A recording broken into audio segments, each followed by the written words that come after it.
part of the paper is pre-printed, and the rest is soon to come, where we kind of are demonstrating this for, where we've been demonstrating this. And let me also get out of the way. Oh my gosh, it's been a long day. All right, can people see now and not like they couldn't before? Okay. And yeah, so where we introduced the more streamlined version of the protocol, as well as some showcases with some newer instruments. All the original work was really done on the QE basic, which was great, and still is a good tool if that's what you have in your lab. You can kind of do all of these workflows on those. Why are we, what were the considerations for, if you want to get started in single cell sample prep? Why are we kind of using the cell-in-one, this fancy machine, and kind of what are all the reasons? It's in addition to the automation, which is really nice and allows you to kind of get more robust, consistent results and have more hands-off time. This is kind of the best way we could think to, again, to design a flexible way that allowed us to pool any number of single cells together and scale with the different. And I guess I mentioned a lot of this. And so these are the considerations that went in, and the small volumes that we're using, which you kind of saw again in the last presentation. It's nice for kind of minimizing sample losses. I think the key advantage really is minimizing the number of reagents that we're adding to the droplets in the samples. We just have to add 20 nanoliters of a mass tag. When we're scaling up the number of TMT tags we're using or other mass tags in the future to 20, 30, 50, maybe hopefully one day, adding those small amounts allows you to still have like really clean samples. And in the early days when we were doing this in the plates, the samples, it worked well in some ways, but the chromatography would look really gross. And if you wanted to run like hundreds of samples back to back to back, you're going to run through your columns a lot faster. So these small volumes really make the samples a lot cleaner. We're not doing sample cleanup. We just do all direct on column injection, but all these things are all kind of benefits and design considerations for why we're doing things kind of the way we are. And again, you've seen the workflow, and the last step, as you saw, was pooling samples, dispensing them into the plate. I'm not going to play this, you just watch this. And so now that we've taken our samples, as you've seen, put them in the plate, and sealed it, or dried it down for kind of storage, waited a month, maybe our mass spec was broken, our mass spec is fixed, we're going to take the plate out of the freezer and rehydrate the samples just in like a microliter of DDM and 0.14 mix solution. And so now I'm going to turn it over to Christoph, who's going to go take you to the mass spec and show you a little bit more and give you a lot more detail about running the mass spec samples on the Bruker SCP instrument. This instrument is really what we're using for most of our multiplexed DIA workflows. Especially when we're analyzing individual single cells. It has a super bright ion source, really high, and the TIMS gives really high efficient ion utilization. And this has been really great for kind of being able to identify more proteins in smaller and more limited samples when we're kind of directly analyzing cells with DIA. So yeah, without further ado, I guess let's head over there. All right. I guess most of you know how a mass spec looks like and what it can do, I assume. So this is the timsTOF SCP. So the predecessor of the timsTOF Ultra. There were a few changes made going from the SCP to the Ultra. But in terms of sensitivity, we are in a similar ballpark. It's just with the Ultra, we get 30% more at the low end. But still, it's a good instrument to be used for single cell analysis. So we have the instrument here. It's always connected to an LC. As you know, this is the Bruker LC, the Nano 2, where we would like to do an injection from. So we have our autosampler arm and we have our autosampler drawer. We can freely configure what kind of plates or file trays we want to use. Freely is an overstatement. So you have 3 settings for either 384 or 96 well plates. You can't go higher. What is it? 15 that one, 4 times 384, because the needle is too wide, so you can't really do the pickup. It would block the port basically, and when you try to suck up your sample, no air will go in, and so you can't really inject from those plates. But 384 is absolutely fine. While I had it open, so what we have on it right now is the self-adhesive foil. I'm not the biggest fan on it, but quite a few LCs have issues with the self-adhesive foil because you have quite a bit of glue from the inside, and it might get stuck on your autosampler needle, or you carry it somewhere and you mess up your system a little bit. So what we typically use are these sealing foils, which are mounted on by heat. So you can either use the conventional like heat sealer, or I think PCR cyclers can be used as well, but the normal ones are probably better. Depending on what plate type you use, the 96 ones, they're also the zone-free sealing foils, which can also be used. They're adhesive or self-adhesive, but they have the glue only on the outside and not over the actual well from the 96 well plate. They're not available for the 384, but for the 96, they are available. But I just want to make sure that I put it in the right way. It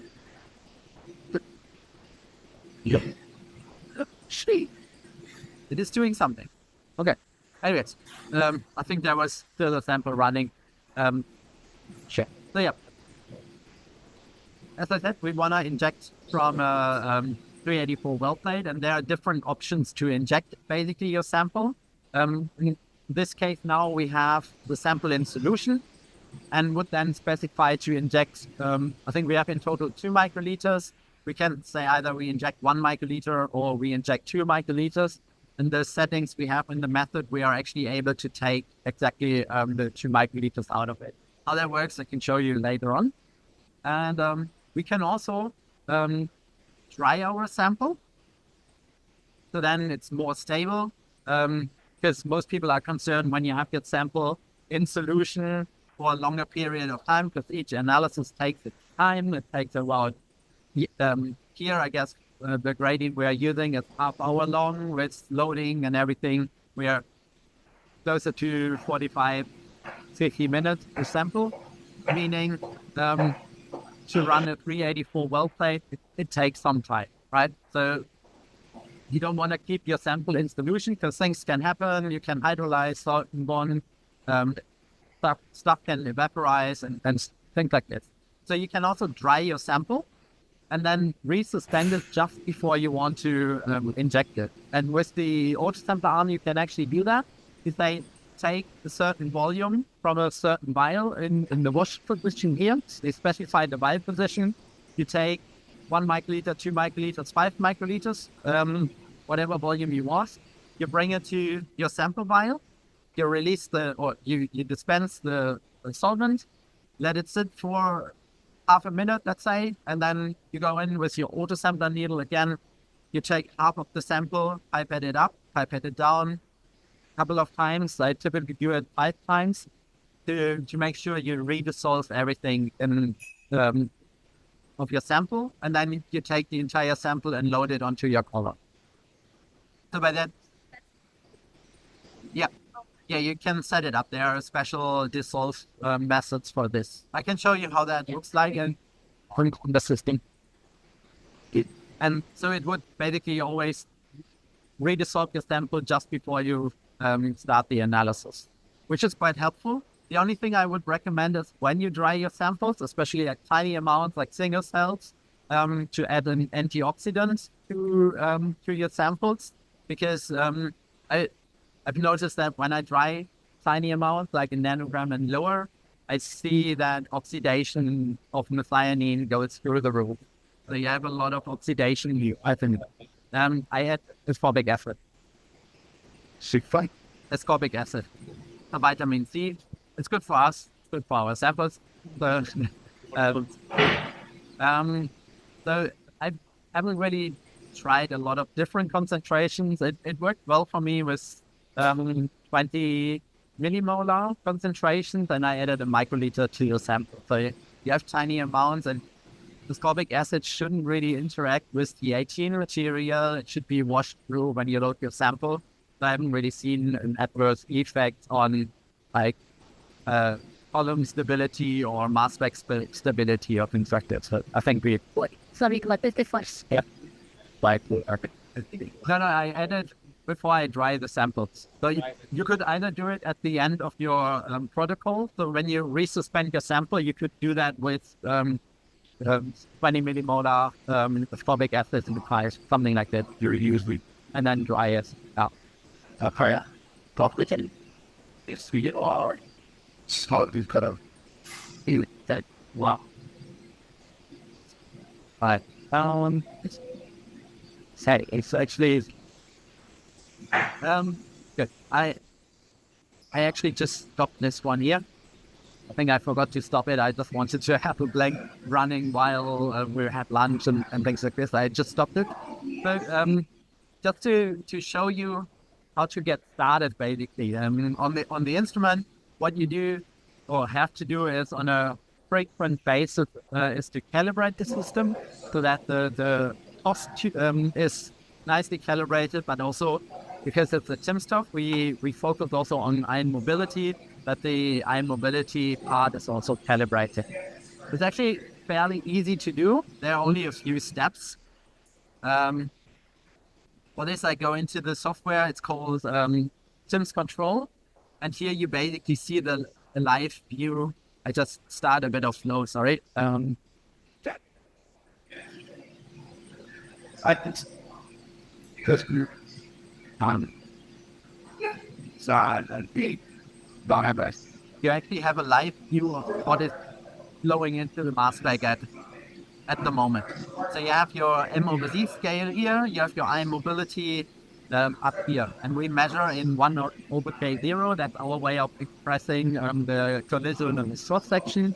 And since we do trapped ion mobility, how that works is we have a gas stream from the back pushing our molecules into the TIMS cartridge, and we have an electric field to trap them at a given position in the gas phase.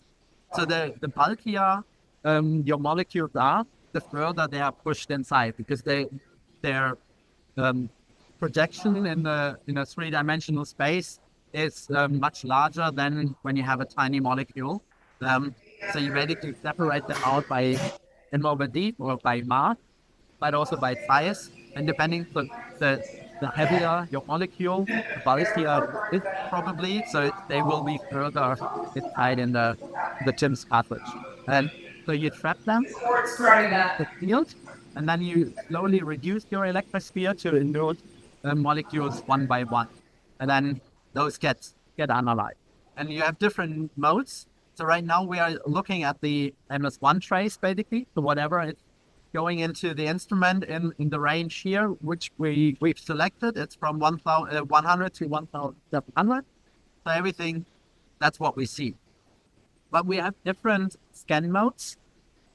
And one of it is data independent acquisition, or DIA, where we define certain mass ranges to be analyzed by MSMF. So you isolate a certain range, you apply a collision energy and select spectra for it. And this is basically how it looks like. And what we try to do is to cover a certain range. I might go to a different program first to show you that. So Felix. get a few things out of the way.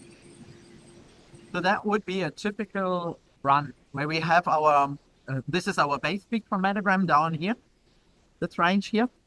And this would be the same ion mobility view which we had in TIMS control. So M/Z on the x-axis and the ion mobility up here. And each individual dot would be one peptide or precursor flowing into the mass spec. Now this is the sum of whatever was inside. And you see that you have a strong dependency of M/Z with ion with your 1/K0 value. That your molecules of interest are somewhat here in this range. These are doubly charged, triply charged peptides. And you want to focus on most of these. Everything up here is singly charged. And for peptides, this is not really important for us. Singly charged peptides with a mass around 400, probably 3 amino acids long, sometimes 4.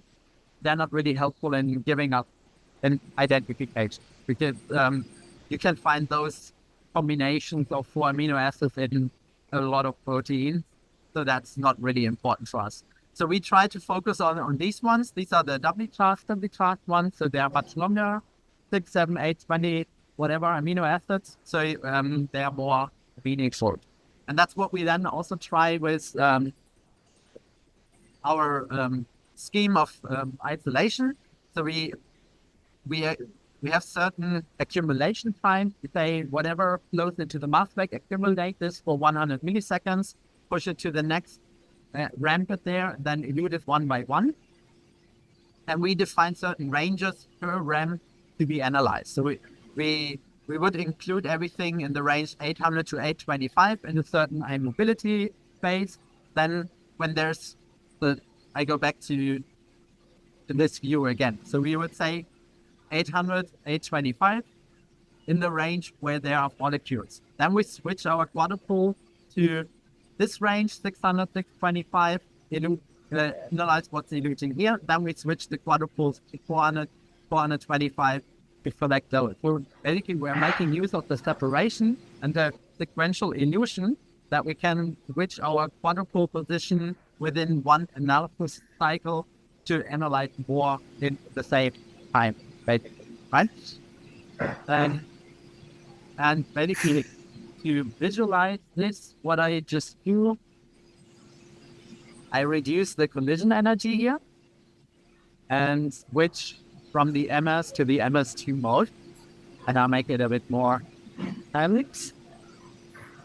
So this is basically what is being isolated in the 25 Dalton windows that we select at different mobility ranges. Right, and right now it's without collision energy. That's why you only see signal in this range. Just to visualize that we are basically mimicking what we see here. Right? This is how the mass spec scans through. And when you see the trajectory here, it's basically the same slope of where we have our molecule here. That we follow this trajectory, basically. Yeah. Right. So I just load the method again. Changes. So that's how it looks like when we apply collision energy. So you see like signals appearing at lower MOV because we are fragmenting something. Right now we only have like background there, but we would then start fragmenting phosphate and collect peptide spectra. Right. So to get meaningful data, we have to make sure that our top is calibrated and the chimp is in the right range. But if the chimp is shifted, our range of selection would be outside of the range where our molecules are. And then, of course, IDs will go down. Right. Yeah, I'll show you that. So, right now, what we do here is we have, this is our source. Our column sits here. It's basically closed. And we only draw air in through this filter here, basically. And you can see when I put my finger on it, nothing will happen because now there's a vacuum inside and there's no spray. Take my finger away, the signal comes back. And right now the air that we are drawing in is fairly clean because it goes through an activated carbon filter. When I take this off, the room air gets in and you see all the contaminants we have in the air. There's a lot of, there are polysiloxanes in the air coming from the paint, from the floor, from deodorants, whatever. Other contaminants might fly in, and we actually make use of these contaminants and calibrate our system with it. So we don't have to really infuse any tune mix or something. The only thing we do, we have an additional filter here. So this white filter we just use to store some of the tune mix masses on it. Right? That's something that gets delivered with the instrument. If you spike it on, leave it on the filter to store it basically, and now I put it on without the activated carbon filter. So we have the room air contaminants plus some masses we use for calibration. So there should be a 622, a 922, and a 1222. And that's something we have in our tune mix solution as well. And we can use this then for calibration. So we go to the calibration tab. And here are different reference tables where you can select from. And here, this one is the in-bench calibration, how we call it. And it has some of the common room contaminants on it. I just click calibrate, and there are some which we don't see here. These are certain polysiloxanes, or this is an oleamide. So this is not present, so I remove this one, I remove this one, and I probably also remove this one. Now we should actually see some masses here, but I think we had this earlier today as well. I think the intensity might be a bit too high.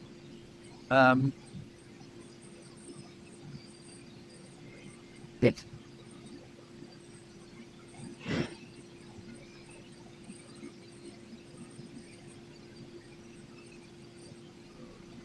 Again.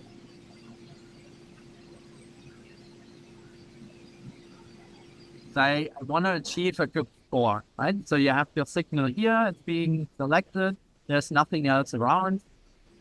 And you see this value here and the ion mobility value. It's just this really present. That one looks good, it's selecting the right one. The score is good. So we click accept. So the top is now calibrated. So I take this one off again, put the other filter back on. But right now it's important to have the ion mobility in the right range. And with the filter being off, the gas intake is different. That's why the position in ion mobility would be a bit off. So we have to make sure that we tune or we calibrate under the correct conditions. And so we still see the log markers here. That's still present. It takes some time until they disappear. And we can use this to check if everything is okay. And we know the compensation voltage. No.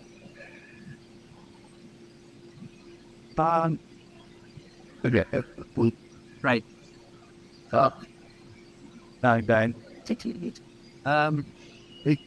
It won't let me toggle this right now.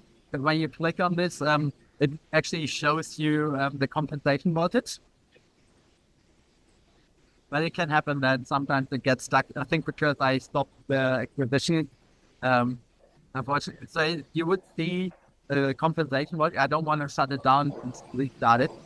You would see a compensation voltage of 132 for this molecule, and that's where you want to be at. So for this one, it would be 160, and you use this then to calibrate. You know already what 1/K0 value you would get, and then you calibrate based on those three masters in a linear fashion, because ion mobility behaves linear. They calibrate, you click on the masters and it selects the correct ones. We say then accept, and the mobility would be calibrated as well. So in case of those values aren't at the correct position, we have two valves down here on manifolds where you can change the pressure inside the TIMS cartridge, inside the funnel, where things are going into the mass spec, and you can adjust it accordingly. What do you have to tell me further? The top we say should be stable for a week, should be recalibrate once a week, but I always say it doesn't really take a long time to calibrate. So I would always do it before I start a larger batch of samples. If I just run a quick check, I don't calibrate. But if I have like 20, 50, 100, whatever samples, it doesn't hurt. Just do a quick calibration and make sure that it is stable. With the ion mobility, it is fairly stable, but you see fluctuations based on weather conditions, for example. So if you're coming from a high pressure system and you have a storm moving through, atmospheric pressure drop, you also see a drop in your ion mobility. So you have to change the valve positions a little bit to make sure that you're back in the range where you want to be. But it is not that it's completely drifting away. It's minor changes. But that as well, I would do it on a regular basis whenever you start in the. Yeah, it's kind of like the gold standard thing. Self-inflation. The protein validates, or is that the stuff? That should be good enough. Because you have quite wide tolerances for this, so you don't need to be 100% on this value. And even those wobble a bit around, they are sometimes a bit higher, a bit lower, but your windows are wide enough to account for this. But yeah, you shouldn't be too far away, because then you cut out half of your ion cloud basically. Right, so this is now done. And now we are actually ready to write our Q. And I'm a bit lazy, so I just copy something from above. And earlier we did the experiment. We had 2 microliters in the plate, and we wanted to, or in one vial position, and we wanted to make sure that the 2 microliters were actually injected. So it's 250 picograms, but we injected 2 microliters, so it's actually 500 picograms. And there are different modes, right? So the first way of injecting, this is where you have your sample in solution. This is our typical gradient. We have here a 25 centimeter ion optics column. It's in a column oven. We call it column toaster. It's grounded here to make sure that you have, if it's spray with the ion optics column, you have to ground it at the end. And because everything is grounded, you can actually touch it. It's not that you get zapped or something. You can touch whatever you want. Nothing will happen. So this is configured now as a standalone, but you can also connect it to the nano-elute to have a direct control of the temperature in here. But if you have the standalone version, you can change temperatures by pressing this button here, and you have preset configurations at 35, 40, 50, and 60 degrees. Whatever that's in Fahrenheit, I think too.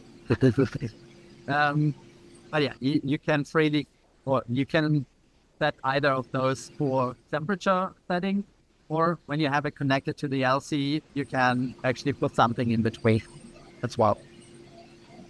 Right, so the column is 50 degrees right now, meaning the back pressure should be good enough to do a fairly decent or quick way of loading, but we always inject directly onto the column.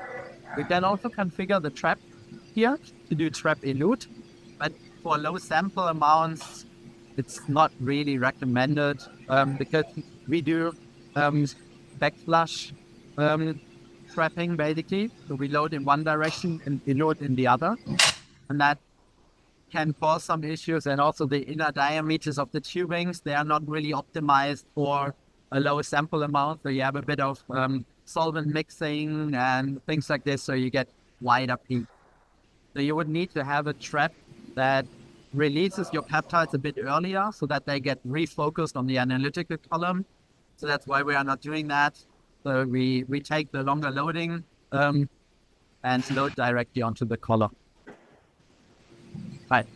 And then we run this 22-minute active gradient with washout and everything. It's 90 minutes, 30 minutes, and we always finish on high organic, because in our routine, what we do is we always start with a separation column equilibration, because that's more efficient. You do that at a higher flow, at a higher pressure. We do that at 800 bars, and we use 4 column volumes to equilibrate the column. So this is being done while the autosampler is taking the sample. And then we go to the sample loading, and we specify that we use twice the specified sample volume plus 1 to make sure that that the sample is actually loaded onto the column.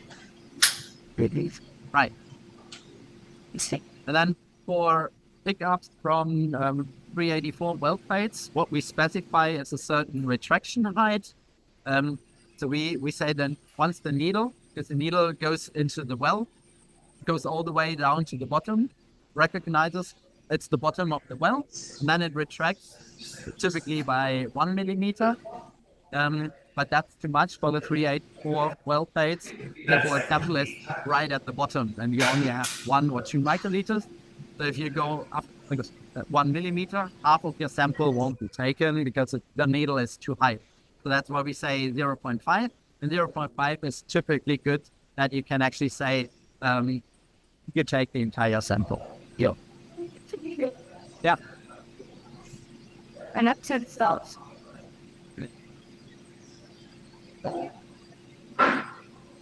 It should be fine with the default. The only thing is really when you want to inject from plates and you want to inject everything, then you should change the needle height, the retraction. No, you can freely choose the wells, what you want to do. This is then done here.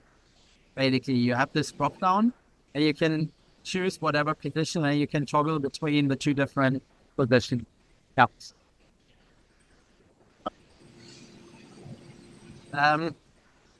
Then basically, what you have to do. Let me see if I can do it without closing Hidestone. Let's go in the view only mode. That's the configuration, and you have your LC, and I don't see it here. But basically in the configuration tab, you can change what you want to have. So you can either inject from a biotray, a 96 well plate, or a 384 well plate, or now you can also inject from the proteo chip, the label-free proteo chip. You can do the pickup from there. So, and that's being done in the configuration.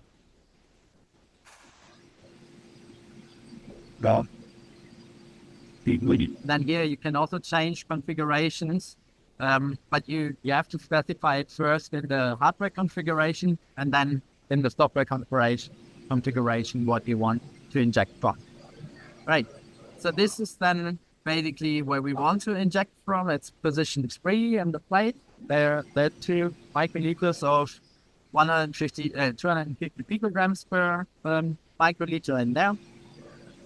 We specify a name. We say save it in this folder, use this LC method, and use this PIA method. And then it would start the acquisition. In terms of this is basically then it looks at the acquisition method and start wiring the data. All right. So I just save this one and I say start. And now it prepared the injection. So it would start flushing the, first it starts equilibrating the column and start then washing the autosampler needle and takes the sample. That takes a little while. In the meantime, we can go a little bit through how the data look like and what information you can read out of it. So I think I have a few things open here. So this is actually how then flex DIA analysis would look like. So you see the different order or the different isobaric text. So when let's say I just click on the one here. So this is all on. I always install the wrong way. found where I is back in the Open model a little bit. Yeah, let's do it like this first. So when you do a flex DIA experiment, so you have, let's say you have 3 different cells. You have your mass tag, your M-track label attached to it. The 0, the 4, and the +8. And that's how it would look like in ion mobility. So you would separate them by mass, but they would appear at the same ion mobility because the tag is the same and the shape of the peptide is the same. So you basically identify directly by looking at it, oh yeah, that's a 3-flex labeled peptide and should be analyzed. Right? But since we are in a DIA mode, that's interesting. That doesn't really match. Anyways, but yeah, so let's zoom out here again. So as I was saying, we walk through these combinations and acquire the data, and basically then we need computational tools to dig into these data, because the more samples you have, the more complex it gets, and that's something that Rup will explain to you later on, how we actually extract all the information out of it and what is important, what to look out for. But yeah, I think this is a somewhat nice looking one. I found it disappear. Yes. It's alright. Thank you. That's not that's Right? So here you basically see it's 571, 575 to 579. And because it's M over D, it's doubly charged. The difference here is 2 times 2. We are at +4. Difference from here to here. Oh wait, this one is 4. That's 3. Then this is thinly charged. Sorry, I was a bit too quick. This is a thinly charged molecule from here to here, from here to there. It's basically that +8, or it has 2 labels, the light thin effect. So then you would have the N-terminus labeled and the side chain of the lysine. So that's why you have +4 and +8, because it's a doubly charged molecule. Shouldn't be a singly charged one. Yeah. So the difference here is 0.5. It's a doubly charged one, but it has that the N-terminus labeled and the side chain of the lysine. Yeah. So this is just on the MS1 level. The MS2 level would look a bit more complex than this. Yeah, let me see if we have this. this answer. How software requires Alright, if you help the positive to that's it. Same. Well, sample is being injected now. Dustin 5. It's a cool. Yeah. It actually penetrates. See, there is now a hole in position 3. Specifically, we can buy. This is the Eppendorf twin tech protein low binding. Eat the aluminum foil. No, but you can get this from Eppendorf as well. Yeah, they have the heat sealing foils. That's what we use typically in Bremen, and they work quite well. They seal it nicely. But yeah, a speed from Eppendorf. no, you can use other tools. It's great for us. These are the conical ones. Yeah. And the system is now ready, or it's done with the injection. So those ones, the PCR, like one. there should be no volume left, because if you compare it to position 4, you should see still 2 microliters in position 4, and nothing in position 5. It's always hard to see. Sometimes it looks like, oh, there is still sample, but no, it's actually not. So it took the 2 microliters which we have specified. So, hey, that's the gravity. Then right now it switched the valve and it's pushing the sample into the loop, and now it switched back and starts eluting, it starts transferring it to the column.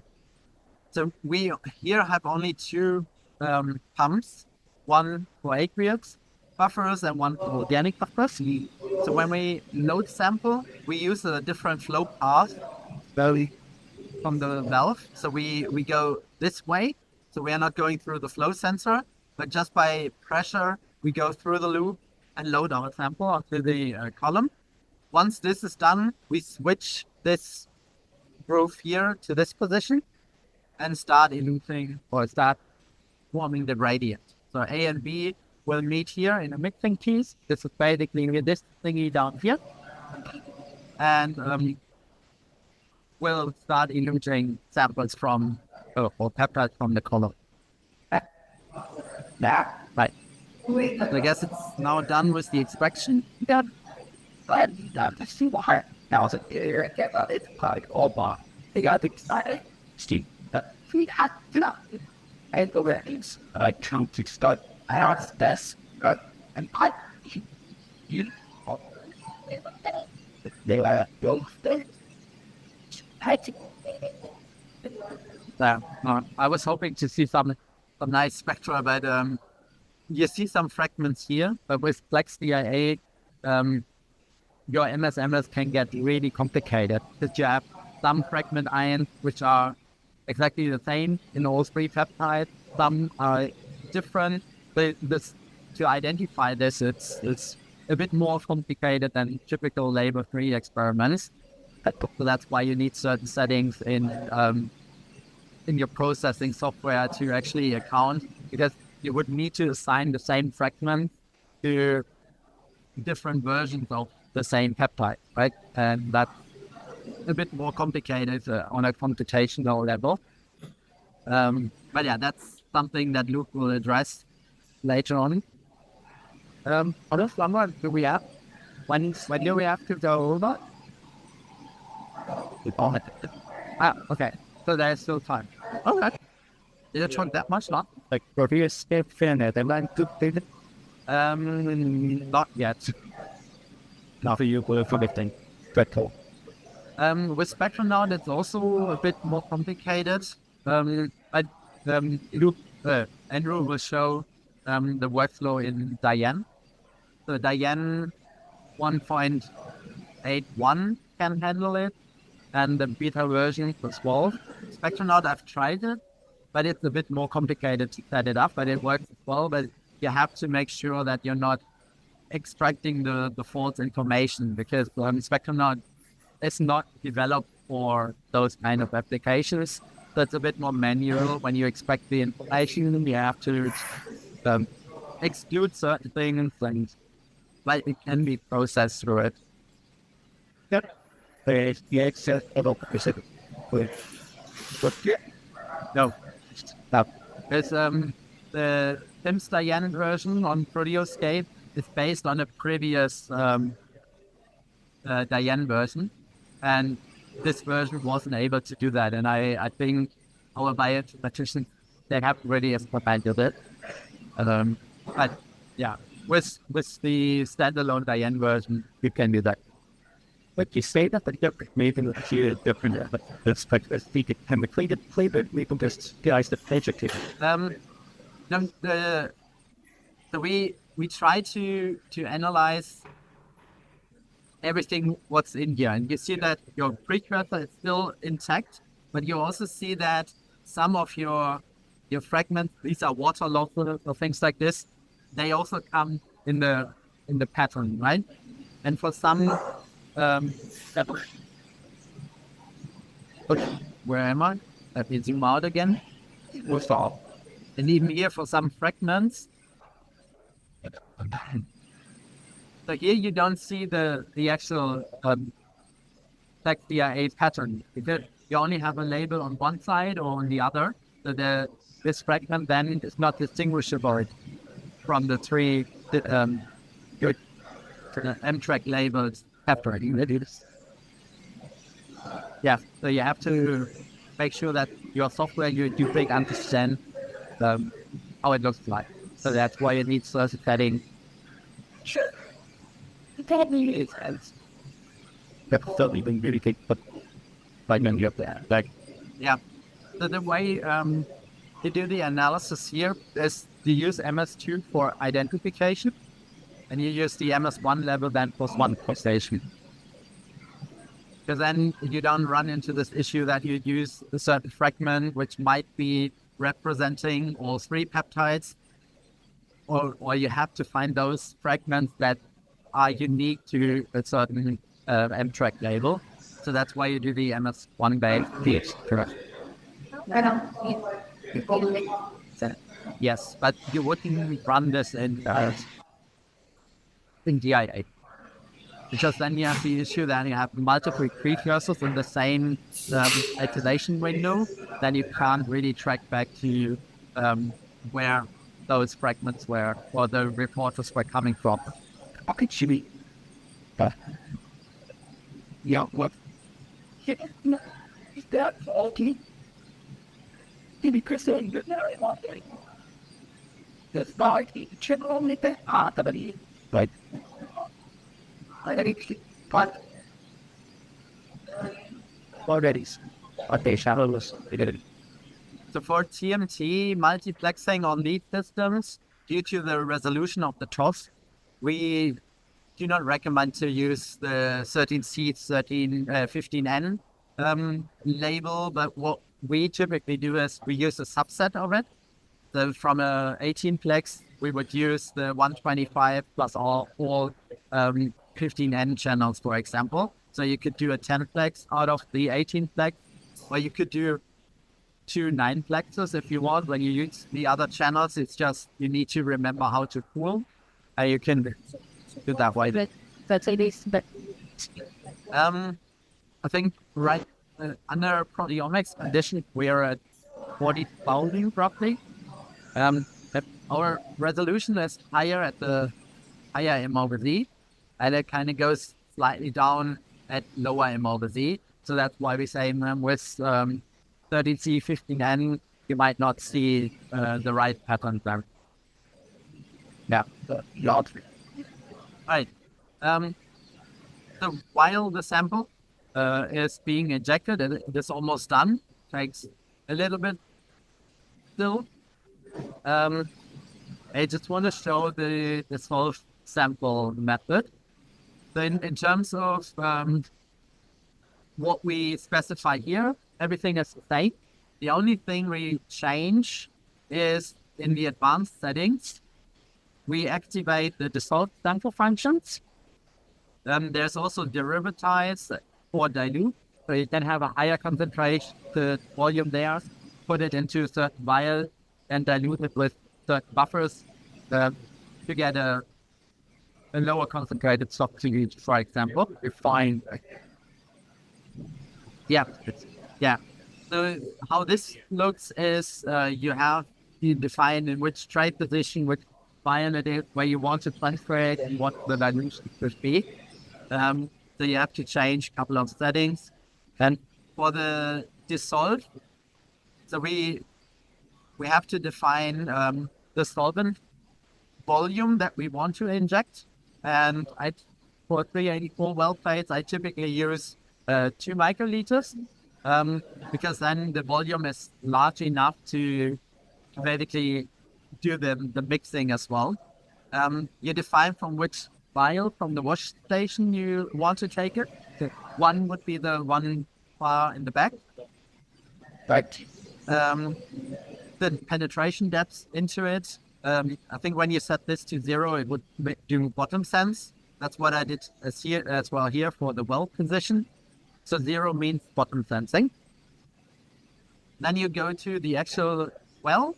You go to the bottom, retract a little bit, you release your sample with a certain speed. I use 30 microliters per second here. I leave it there for 30 seconds.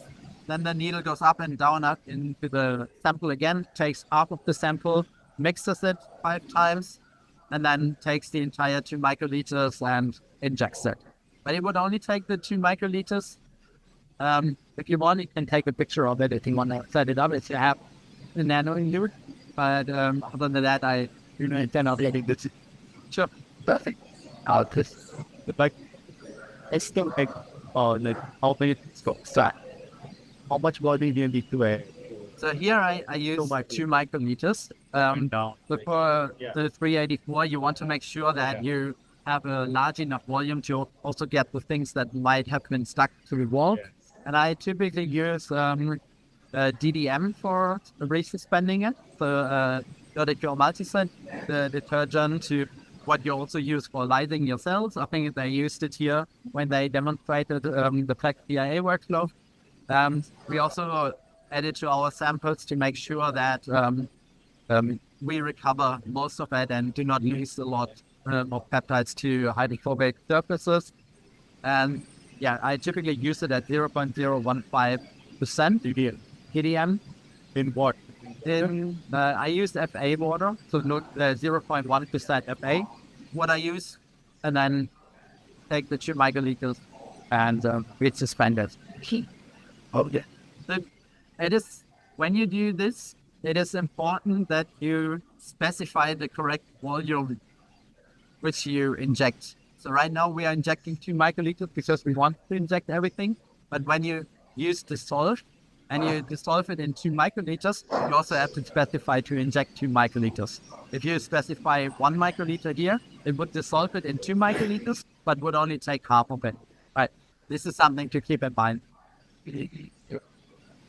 Yeah. Stop it. Right. So this is about to finish, I think. That's 17 minutes, but yeah, like the larger volume. So it could take 4 microliters, for example, then it takes even longer. So it's redissolving your sample or the volume you have your sample in. It is always a trade-off between loading time and what volume you can actually handle your sample in. And that's the disadvantage of loading directly onto the column. Having a trap in between, this process would be much, much faster. But of course, it always comes with some losses in identifications. But loading is now done, so the pressure is released. Then we prime this line here. Once this is done, the illusion starts. Hopefully we see some peptides. Right. Perfect. Any questions? Or did I confuse everyone? Good enough. You stop this down. This Data transfer.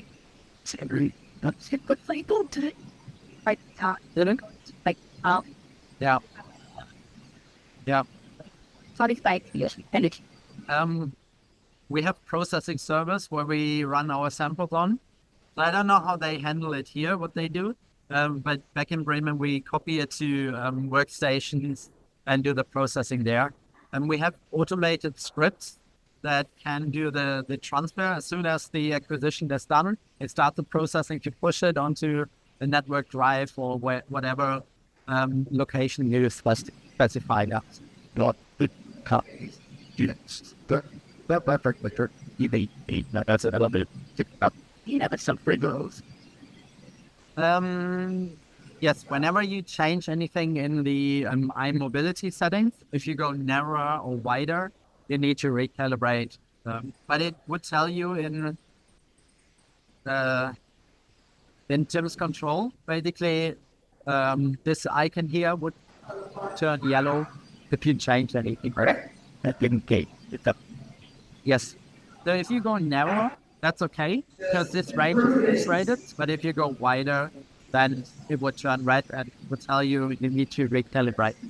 The same as when you haven't calibrated it for a week, this one will turn yellow and say calibration is overdue, please calibrate. Same for eye mobility, it will tell you that as well. Right. And this, I and also, so what we do right now under two customers. The stiff.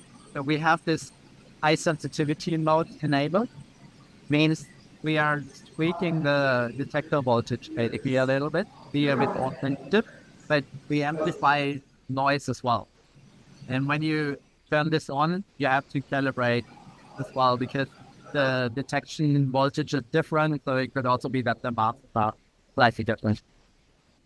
And as I said, if you change anything here, these are typical ranges where we work in DIA. But if you go for a DDA, for example, you might work in a different range, a bit narrower. You have to recalibrate ability. So, as we do, let's begin. It depends what the type of experiments is. When I go in dilution series, I always start at the lowest, work my way up, and then I do a couple of lengths afterwards to make sure that everything is washed out. When I run single cells, I typically try to have lengths between different conditions. Because if you run single cell, the carryover should be really minimal. But if you have 10x reference runs and cells or something like this, then I would recommend to run some just to make sure that you're not inferring some information from the run before. And also sometimes it's good to have a length to check what your background is. So sometimes you have your samples sitting around and something starts growing in there or things like this, just to know what your actual background is. It is also good to do that. Yeah, but honest. But yeah, I wonder You know, see, the chippy. Say that it but that's what the get given and up the orchestra. Yeah, a very hello, then you need to yeah, stay on it. Yeah, I very scared. There's what we typically do for TMT, as I said, we reduce it down, but also we DDA method, where we separate this, and maybe I can just create quickly a method. it's what she so like so it's yeah. Then there you have a wider spacing. With MTrack you have 4 Dalton, 8 Dalton, so you don't have the issue that you try to distinguish between 13 and 15, 13C, 15 and this.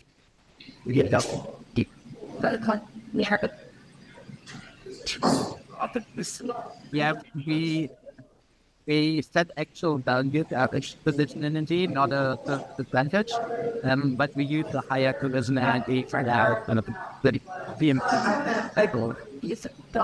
Or in general for TMT, but for TMT Pro, it's slightly higher than. Oh my. See. Right, so. I'm not it. Something's wrong. I really ask that. Yeah, that's what you have to because. Thank you. Yeah, I appreciate it. I think you could have done. Oh, I think or something. Is it done? What? What? It top power discussion. Oh, it's power.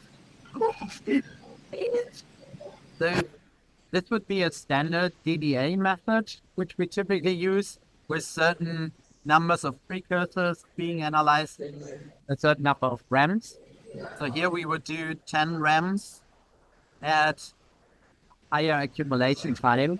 On the SCP is okay. On the Ultra, we actually went back to 100 milliseconds because the sensitivity is good enough. And but I would recommend when you do 166 to reduce the number of REMs. I typically use 5. Check. Because then your cycle time is massively reduced, right? So I went now, so it was 10. So your cycle time is 1.9 seconds. At a half-hour gradient, you are pushing it already. So that's why I typically use 5. So your cycle time is around 1 second. And when you change this one to 100, you're at 0.64 seconds per cycle time. So you're picking up more precursors. And I think the signal intensity is already high enough, especially on an ultra system. And so these are the default collision energy settings that we have.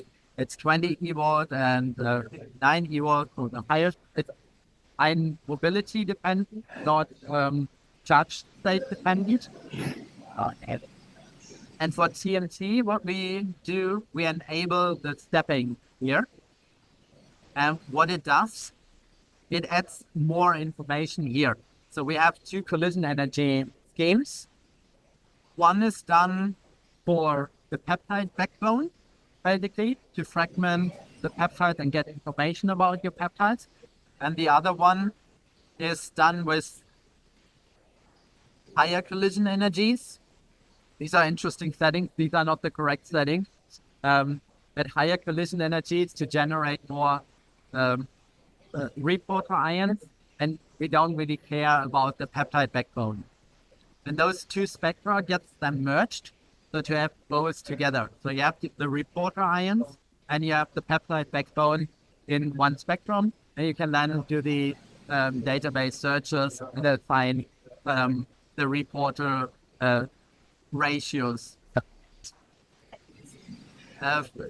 It is typically a higher collision energy used to generate the reporter ions, because you need a higher energy to generate them, and this is done with the second collision energy.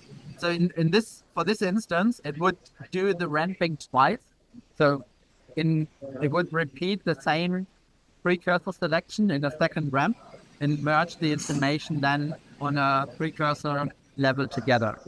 So you get one spectrum, but generate across 2 individual ramping events. For the precursors, what we do is, for the reporter ions, what we do, we change a little bit the transfer time after the collision energy. So the precursors go through the collision cell, that we fragment. And typically, the transfer times are optimized for larger fragments to make sure that we actually get enough information of the larger fragments that we can identify the precursor. But for the smaller ones, especially the reporter ions, those settings are too long. So those tiny molecules will be going through and disappear already. So that's why we change the transfer time, reduce it down to 25 microseconds instead of 60 microseconds to make sure that we get the reporters that correctly transferred into the post. Yes. Yeah. As I said, those settings aren't the correct ones for TMT. I wouldn't recommend those. But yeah, that can be done in this way. And if you want to have the correct method, you can contact me. I'm happy to share this. But you have to keep in mind when you do this, your cycle time is multiplied by 2 because you do the double ramping. And what I typically do, what I showed while doing the conference, where I just make 120, the clean method with the PMT, I only did 3 ramps. It's Alex. Alex. Wow. Where is Alex? Don't know. I just got up me scared. Blah blah blah. Alex. I don't know. Is this? Oh, 5.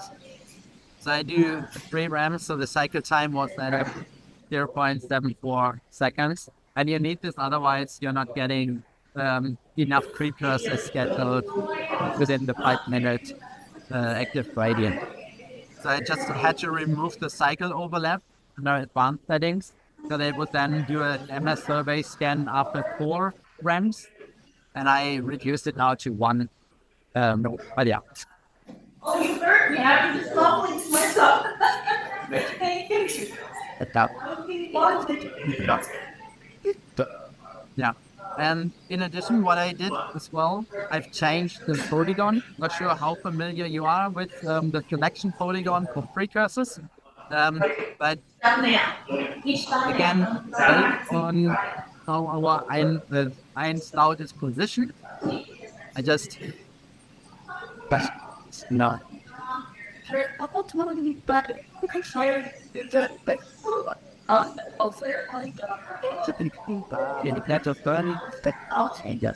just need this. Depending on our iron cloud, so most of the precursors of interest are in this range. So you can say, I just want to focus on this range here. You can define your boundaries wherever you want to be, and say only focus in the narrow range, because you don't need to trigger anything in this range or trigger anything up in this range. So then really to focus on the important things. And that's what I did as well. I made it quite narrow to just cover the range. With TMT, you have to be careful a little bit because of the text. Everything is kind of shifted slightly upward. So I call it the TMT corner in my polygon, because I actually let's do it like this. Do something like this, because in this range I have quite a few precursors as well, so that you include them and not exclude a couple of sticks. Yeah, you can. You can. So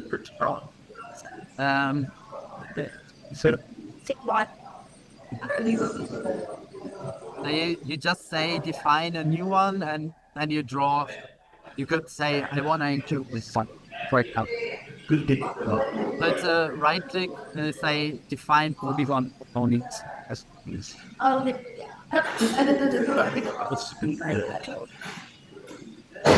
Then the other way around, if you want to focus on maybe some, when you put this non-cryptic peptide, for example, and you see that you identify quite a few singly charged molecules, you could actually include this range of say everything from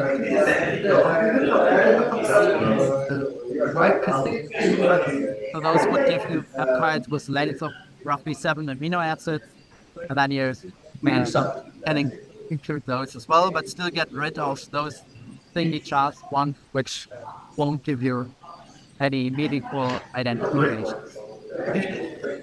Yeah,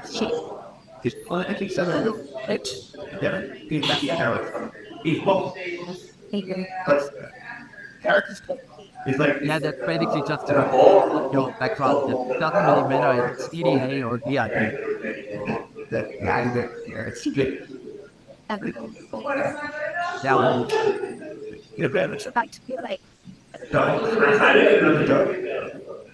For DIA, it works slightly different. We have different modes, so let's just switch to a DIA method. Okay. Not optimized for it, that's why I was complaining. You can either use this I'll so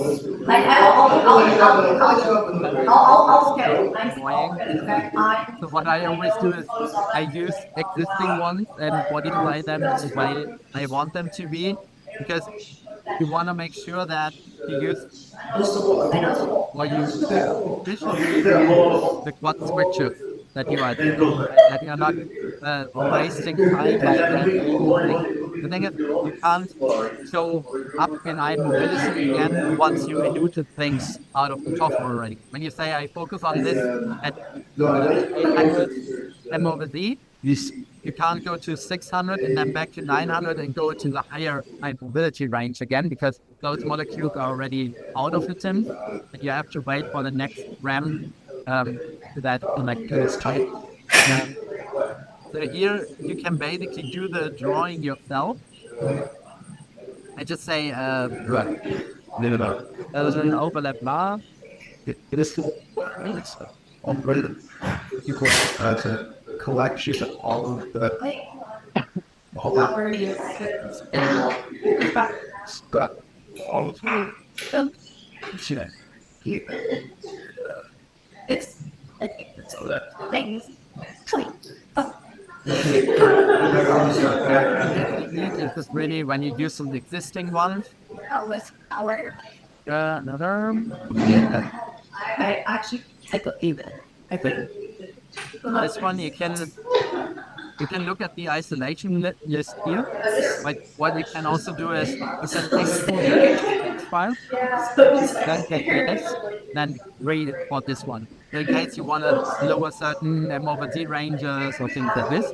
Or what else you could do is there's this tool ID8 by the Matthias Mann group basically.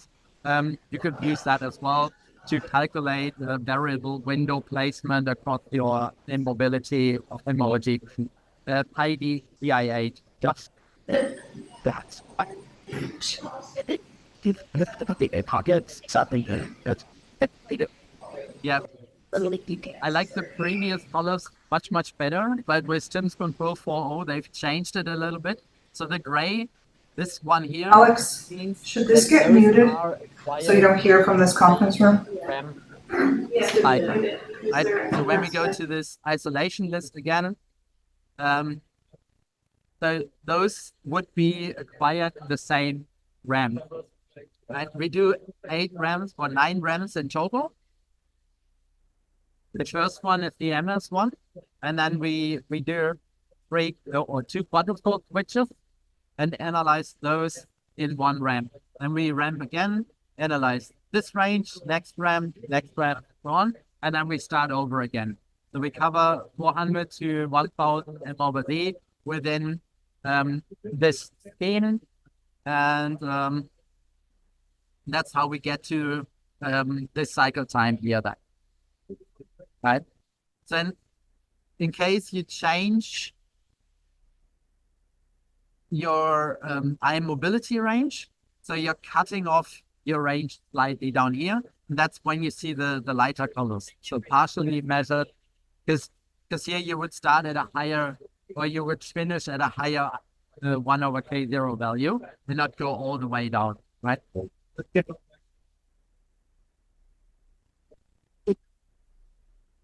So in previous versions, it was saying you're outside of your range because your window placement is going either higher or lower, and that's why you can't run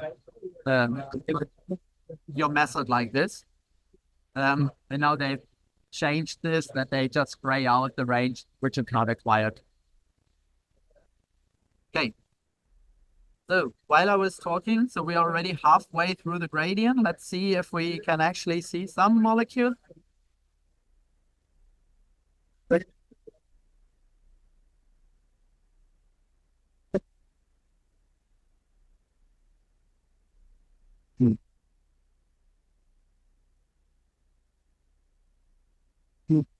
I think we have issues with the pickup, or somehow we can't get the sample on the column. I don't know why. It's beautiful. Yeah, but the column should be equilibrated, and we had the issue before as well. But I have to look at the system. Unfortunately, I don't know why. Not sure if something is wrong with the sample loop or. Did this happen in the morning this week? Yeah. Yeah, first I thought the column wasn't equilibrated and we lost the sample, but no. Okay. We have to troubleshoot this. But yeah. Do you have any other file? Yeah, that was what we were looking at here.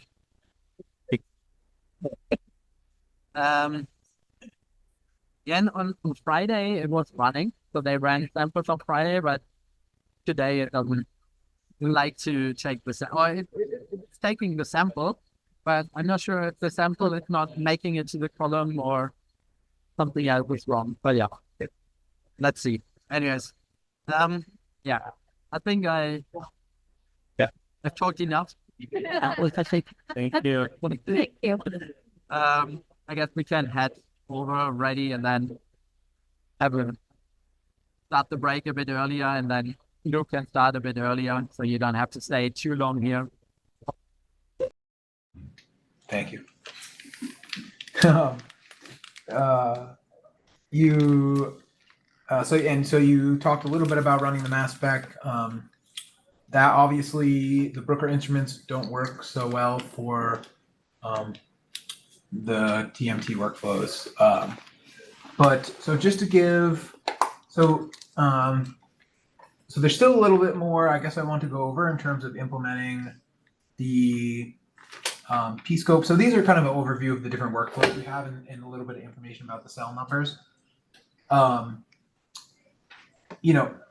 With the, essentially, the more cells we can jam into a multiplex set, the easier it is to prepare. So you'll notice like the cell numbers are the most for the TMT 35 if you do all 4 slides. And really the reason for this is because, say you have 100-plex labeling and you want to do 100 cells, you only have to pick up once. It's very quick. But if you have 2-plex labeling and you want to do 100 cells, the pickup process has gone 50 times, and that takes a long time. And so we could, of course, jam more 2-plex cells onto 4 slides, but at this rate, to do all these, the pickup takes about 5 hours. I mean, you saw it like in the morning. It's super hands off. Like I don't ever think about it. I go down halfway through to swap the plates because it actually is 600 samples, so it fills up 2, 3, 4 well plates. So you do have to swap the plates once, but nothing ever like kind of goes wrong. So it's very hands off, but it does take a long time. And like 10 hours is like, you're probably not going to want to wait around for 10 hours for the solid one runs. So just to give you kind of an idea. So obviously the workflow is kind of, you can subdivide into these M-track workflows where we're doing DIA, and then the TMT based workflows where it's sequential sequencing. You can do DDA, and of course that's kind of conventional DDA. That's the easiest. And also there's the kind of prioritized scope method, which I'll talk about a little bit. And essentially, it's using kind of real-time instrument control to only kind of sequence the protein and peptides that you're interested in. All right, so you guys already got all this sample prep, quality control. Josh talked a little bit about this, I'm sure, in the morning. So, okay, wait, sorry, this is a bit disjointed. But one thing, so did Josh talk to you guys a little bit about the cell staining and fluorescence for like cell permeability?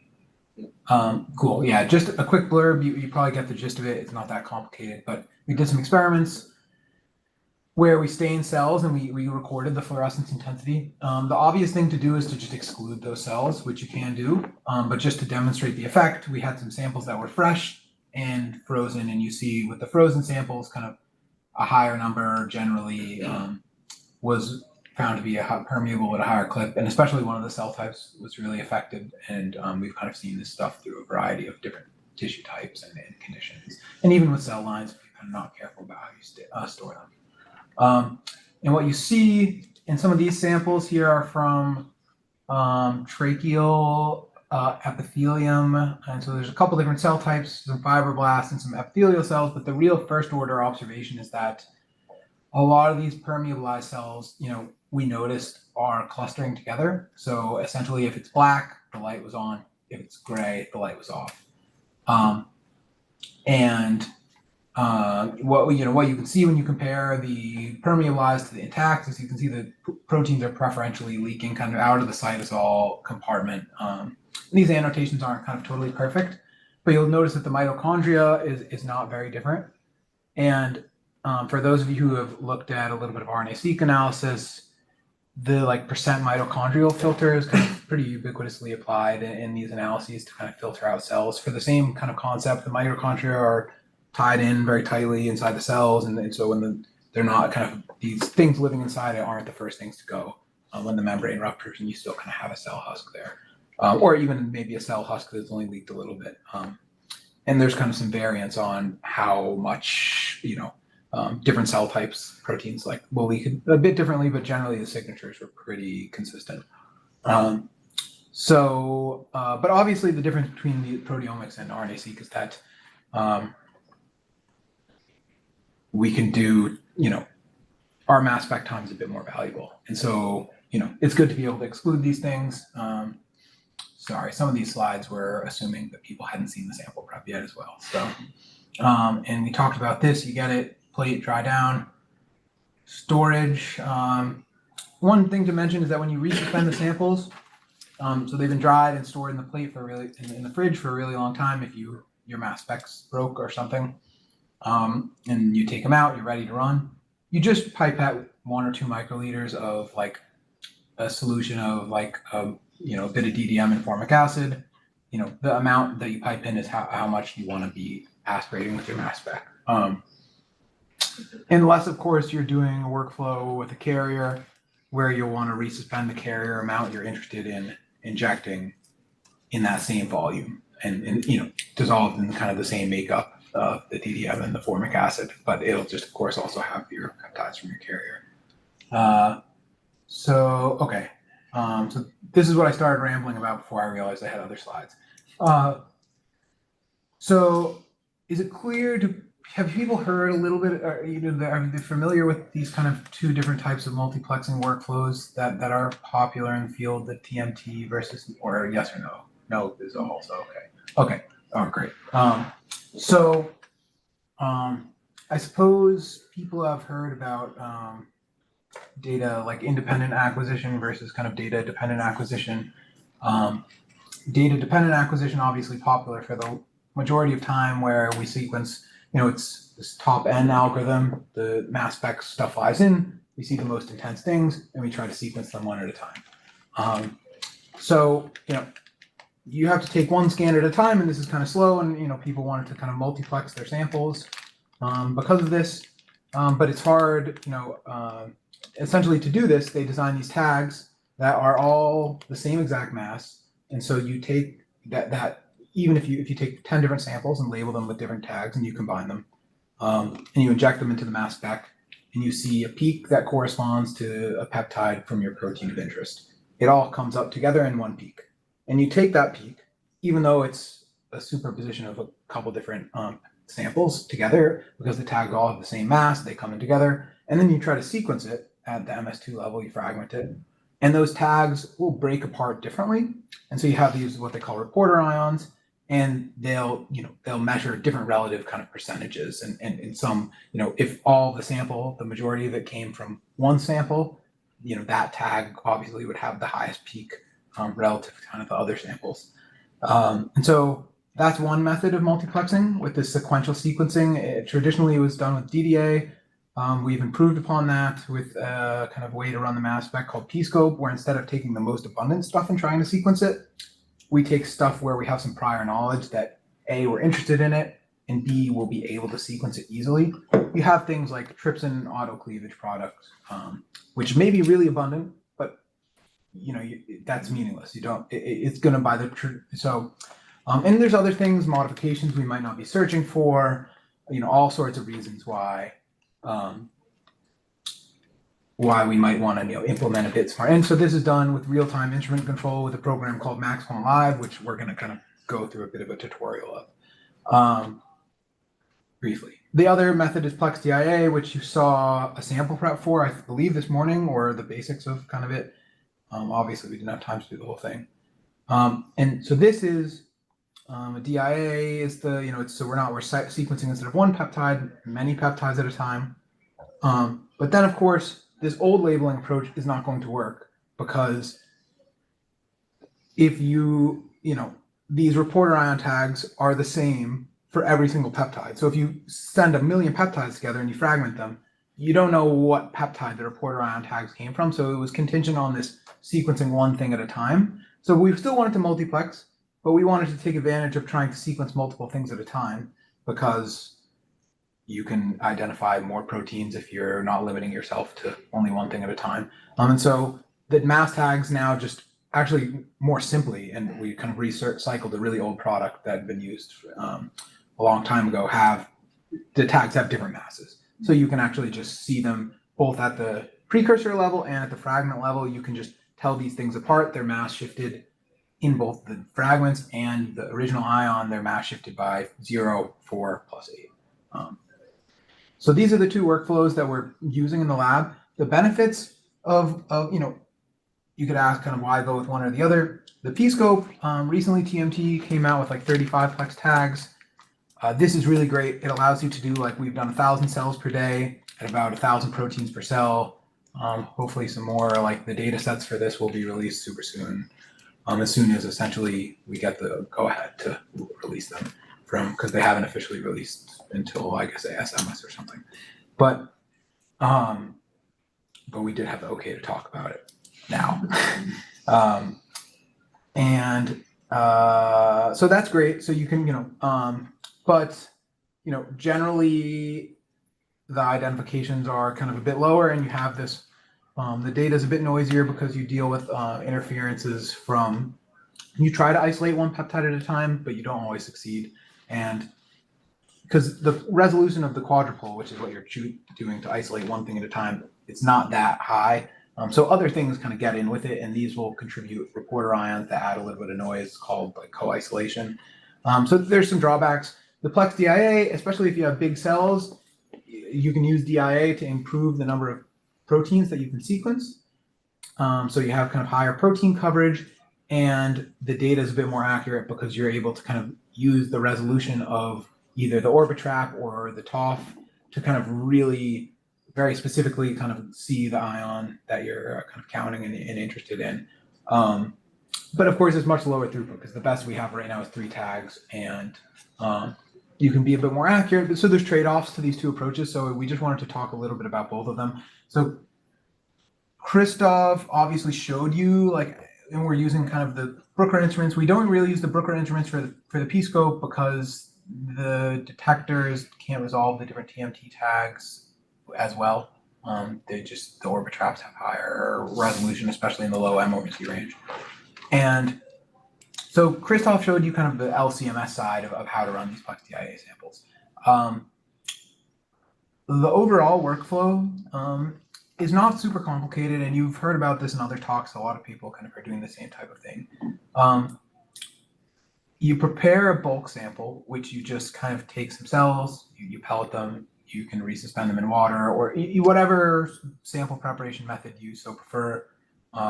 Usually we take a pellet, suspend it in water, we do freeze heat, and then we just add the trypsin and the buffer, digest overnight, and then add one of the mTRAC labels the next day. And we dilute it to a concentration of about 100 cells worth of protein or peptides at that point. So we use this and we run it with the same DIA method is fine, same instrument, everything is the same. You're just injecting out of a vial probably. And we search this against kind of the whole FASTA, and we generate kind of we go from this kind of predicted library over the whole FASTA to an empirical library, which contains maybe like 5,000-6,000 proteins that are probably going to be the ones that you're most likely to identify in that sample. And then we use that empirical library to search the single cells.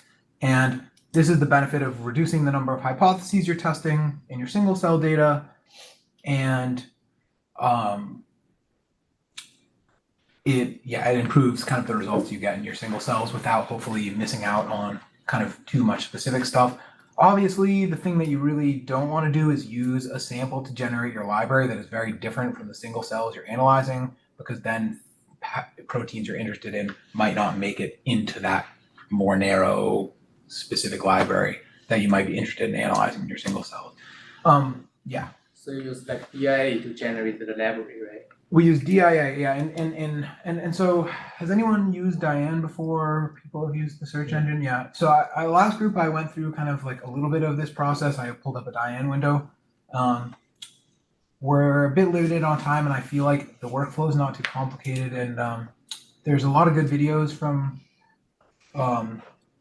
our lab, like Jason Dirks has like a tutorial that you can find on our website of how to kind of search data with Diane. So can we use electrons, or we can only use Diane to use the DIA generated library? Good question. You can use both. You can certainly search. So Spectronaut, you can definitely, yeah. So we search ultimately with Diane. The reason that we use Diane is because we worked to implement some specific functions, I guess, that pertain to, so if you have like multiple labels, like a sample, 3 single cells that you're analyzing together, each protein has kind of 3 copies. That one with like, the first mass tag, one with the second, and one with the third. Now, these cells might be very different. And you might have a protein that's really abundant in one single cell and very lowly abundant in the other 2. Now, it might be that peptide in the other 2 cells is not abundant enough to give you ample fragments to like make an identification. So if you just ran that cell by itself, you'd never see that protein. But there might be just enough ions to be able to quantify it. There's kind of different thresholds. Identifying something is harder than just measuring how much of it there is, because we need enough copies to fragment it 7 different ways to get all the different backbones that we need to like stitch together that sequence. And maybe some of our fragments we need this fragment, but it's only produced 5% of the time by the like fragmentation process. So that means you would immediately need at least 20 copies to even get one single bit of that fragment. Meanwhile, 20 copies is certainly, mass specs have these days have near single molecule detection. 20 copies is certainly enough to do quantification. So what we do is you kind of take that you identify the sequence in the first single cell where the protein was abundant, and then you look 4 Daltons over, 8 Daltons over. Do you see anything? And do you call that? And so this is, and we developed some algorithms, kind of just a simple classifier to assess what's the quality of that lowly abundant signal. Is it really the exact M over Z we expect? How intense is it? What's the ratio of the first to the second isotope? Do we just think it's noise?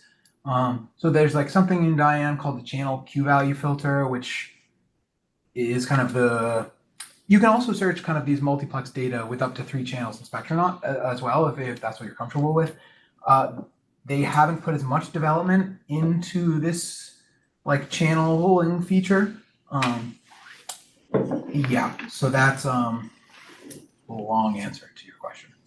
One question regarding the first run that you do with the first tag. So you use whatever tag, normally the light one? You can use any tag, yeah. Normally the light one works, because that's like the way it works is you can kind of just specify the fixed modification of the mass of the 0 tag, and then in Diane you add this one command that says, okay, and I want another channel +4 and another channel +8. So those and you never add then this bulk sample again to your single cell analysis. So then afterwards you only do single cell. Yeah, you only do single cell. Different right. tags and that. Yeah, there's kind of a lot here, maybe more than I can explain. You also, another choice is, and Luke Koury from our group presented this a little bit on this, I think yesterday and towards the end of the day.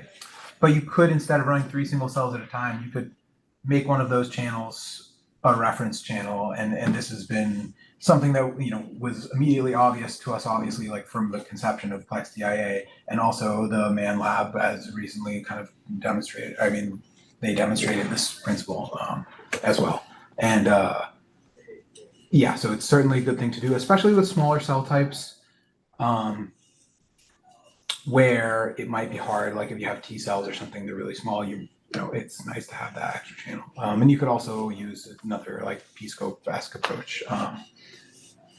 So yeah, I don't want to, since we have limited time, I didn't, and there's a lot of resources online, I didn't want to spend too much time getting into the Diane. The P-scope, since there actually are not as many resources for this, I just wanted to really quickly kind of log into our mass spec and just very briefly kind of show you a little bit what it looks like if you're interested in doing the TMT workflows.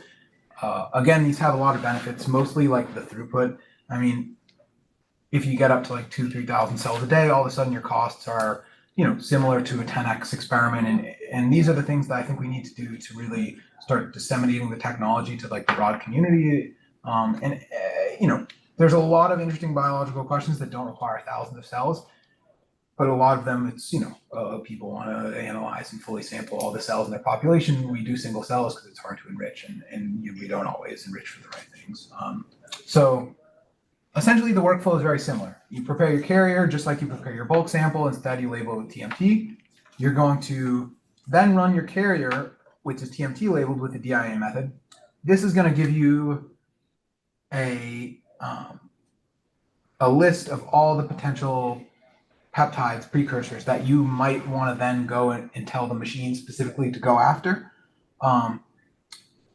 That you might want to tell it specifically to go after, like when we're, instead of doing this, again, this algorithm where you just take the most abundant thing, we want to tell it specifically what we're confident in, what we're biologically interested in. So first we generate the DIA run, we see everything that we possibly could decide to go after, and we get the retention times. We similarly search it in Diane using TMT as a fixed modification instead of the mtrack. And then at this point, we have like a run from Diane from a DIA run with kind of all the retention times and relevant MOPZs. And at this point, we're going to generate what we call the targeting list. So this is something, let's see, okay. So the targeting list,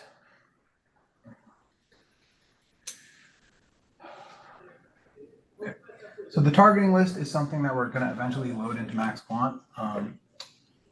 So I haven't got into this, I will in a little bit. We wrote an R package called QuantQC that is for, there's a GitHub with a bunch of information, and I'll go over that all in a few, but I'm just going to use one or two functions right now. This is mostly for like doing all the downstream analysis of your nPOP data, which we'll get into. But right now there's a function called generate targeting list from Diane. And so all I have to do is simply read in my Diane report file of my TMT run. And I run this one function. This command is just to tell it what minute peptides start eluting. So this is like in my gradient, the 7th minute, that's when the first peptides came in, and what my pscope considers like minute 0. So I just run this one command, and it's going to go, okay. And so now I have this data frame called targeting list initial, and I'm going to look it open. And so you can see it has 30,000 rows. So that's how many peptides we detected from the TMT run. This is how many things we have the option to tell the instrument to go after. So you'll see there's a couple of columns, stuff you obviously need, retention time, what's the charge and what's the mass. So those are the two big things that we need, right? And the apex intensity, we want to know, is this one of the more intense things? Is this something that we need like sensitive DIA methods to see? Or are these things that we could maybe easily get with a data-dependent acquisition method? These two columns, this targeting Boolean, this targeting, if this is true, the instrument will maybe try to send it for MS2 analysis. If it's false, it just will see it and ignore it. This stands for real-time correction. There might be a trypsin peptide that we don't want to send for MS2 analysis, but we want to use it to make sure our retention times are aligned and on the right path. So because it has to use real-time retention time alignment to kind of stay on track. Because retention time will shift a little bit from run to run, but like you can align it very accurately as some of you might know. And then here's just the protein it came from. The modified sequence is just the sequence with the charge appended at the end.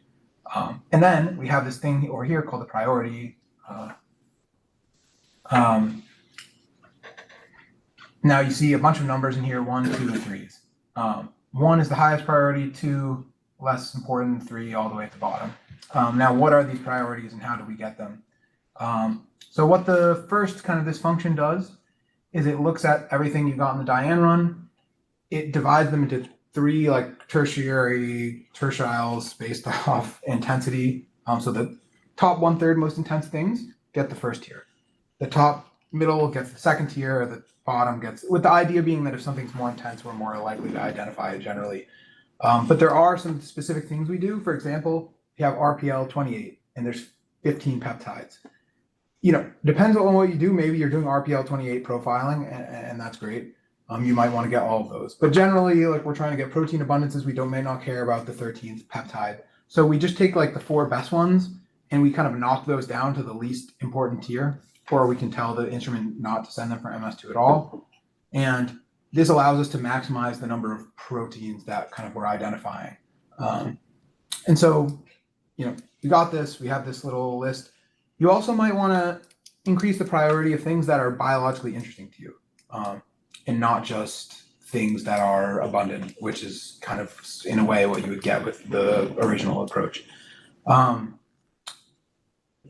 with the regular DDA algorithm. But so what we can do is here, if I have the priority tier, for things that the protein is in this important list of proteins I've assembled that are related to the biology of my system, make sure the tier is 1. We just want to get everything where there's an important kind of, we want to get TCR, we want to get, you know, CD8 and CD4 and whatever. So that's nice. So because we've done this and we have this list, and we'll just, you know, print this to the path where somewhere we can get it from our LCMS computer and just name this something like that. So that's the first step. We'll then go over here. Let's see.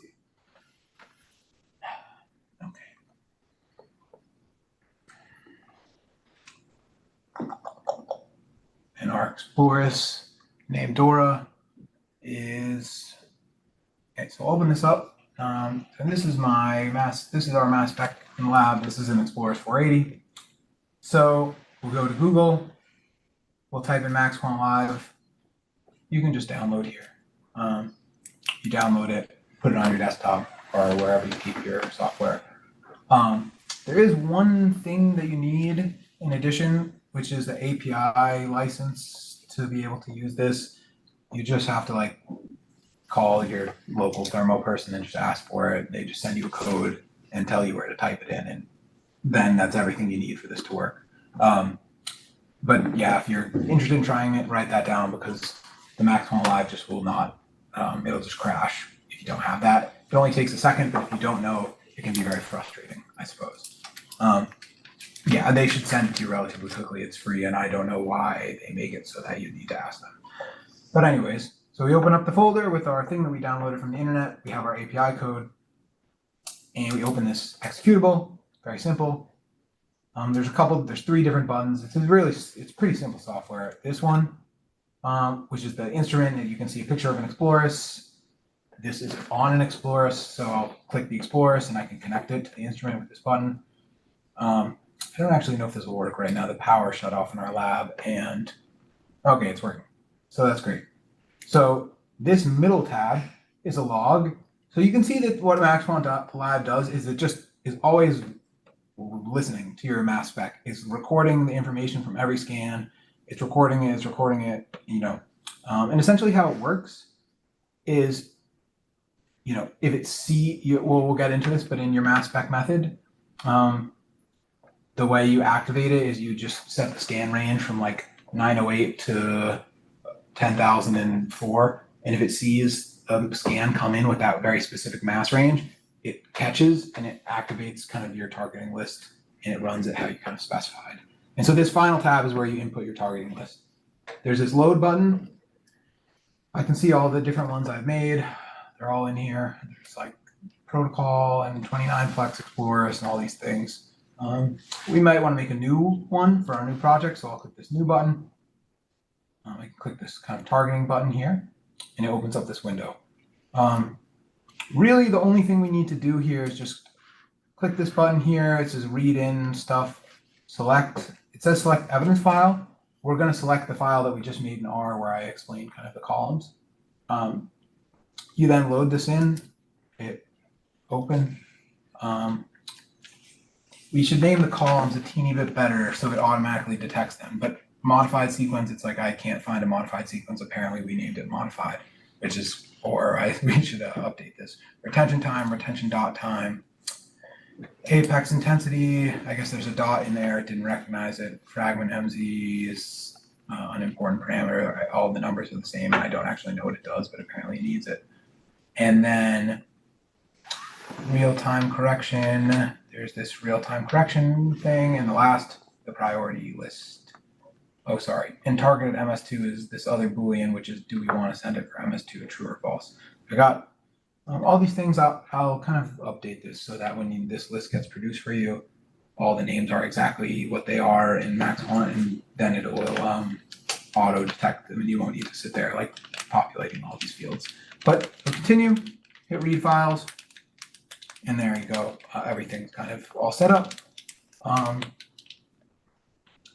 you can kind of see here's our priority list. There's other cool stuff that you can do if you're interested in playing around. You can actually like change the collision energy that you want for that peptide. Say like, it's a really important peptide. You want to hit it with like 3 different collision energies just to see like make sure you get what you want.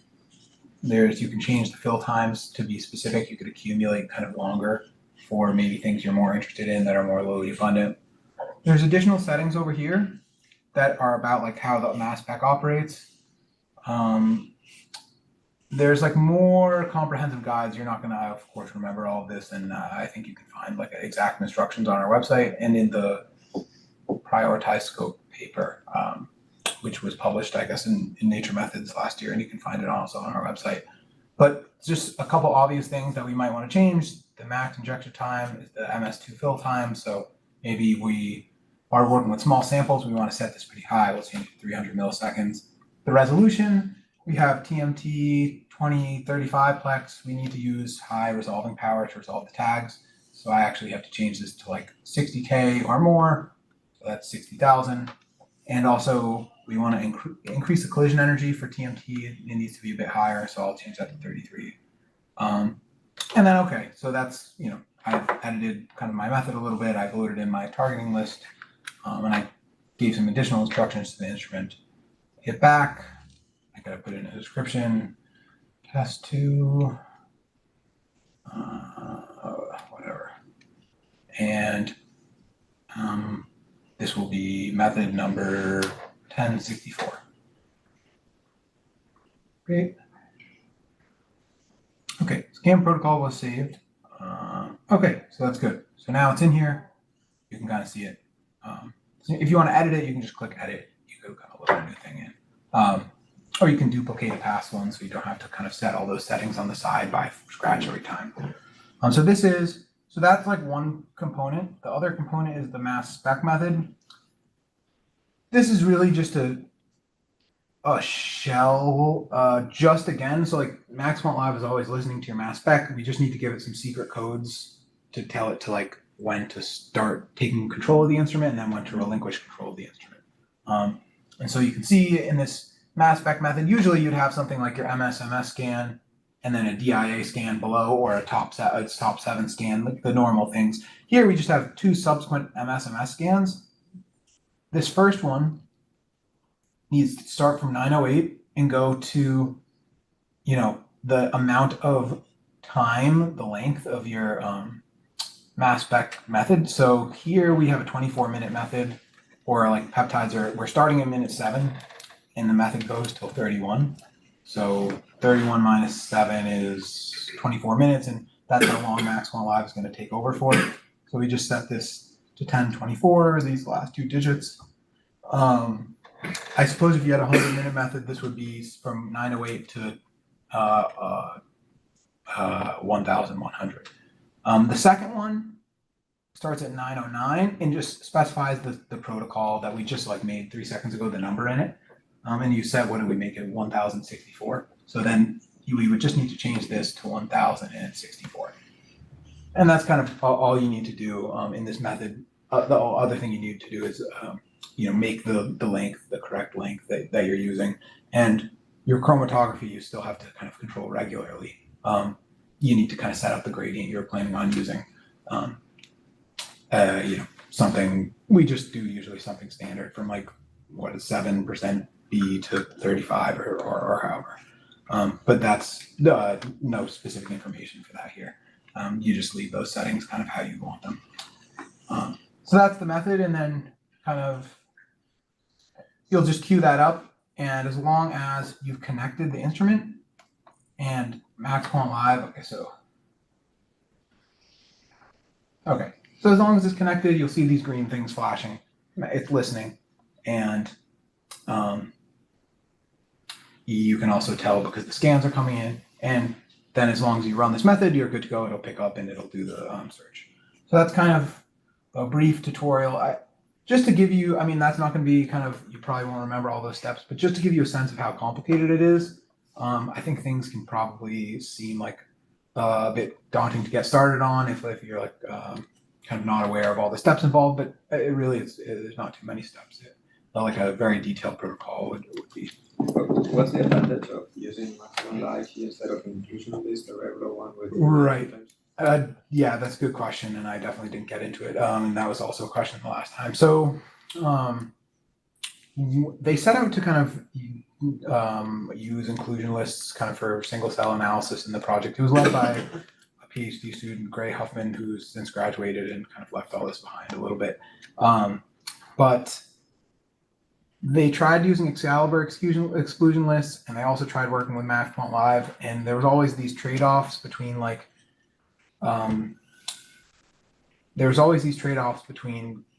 having a big inclusion list and identifying the most things possible, and then consistency of identifying. So they could make small inclusion lists and get very consistent results, or they could make big inclusion lists and really improve the number of identifications they would get, but they had this trade-off. And so they came up with this kind of prioritized tier system where you can make a big inclusion list and get as many identifications, like maximize the utilization of the mass spec, but also get really high consistency for the things that you are interested in explicitly. And there's a lot more information, I guess, on this in the paper, and all this stuff is the scp.slavovlab.net has a lot of the information. And that was kind of that was the consideration going in. So you can like kind of run your first pass scouting list, or sorry, you can run your first pass targeting list that we generated and just set up. You might see that despite some of the things being identifiable in DIA, they're kind of, you weren't seeing them in DDA. So you can just take that original list and maybe things that were previously on the top tier, you're not seeing them. So you just kind of, you can essentially fiddle with it a teeny bit if you so desire. And we found that, one or two iterations of, taking that list, sending it, trying it and seeing what you get improves the performance a little bit. And it only takes you 2 or 3 mass spec runs. And if you're doing a large study at A, it can be worth it on the back end.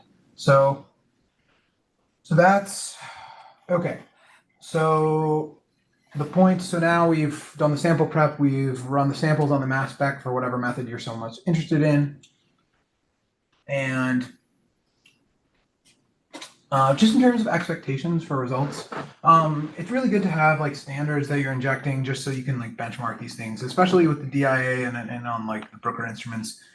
You just get like 200 picograms of K562 and just run these before you start your single cells. Make sure your mass, sensitive proteomics requires your instruments to be in top shape. There's been a lot of strides made by manufacturers in recent years of kind of keeping them at this point, but there's so many things in people who do mass spec. I mean, the things can be kind of a nightmare sometimes. So you just want to make sure that you're up to snuff. And so you want to run your standards, especially with the P-scope for what results to expect.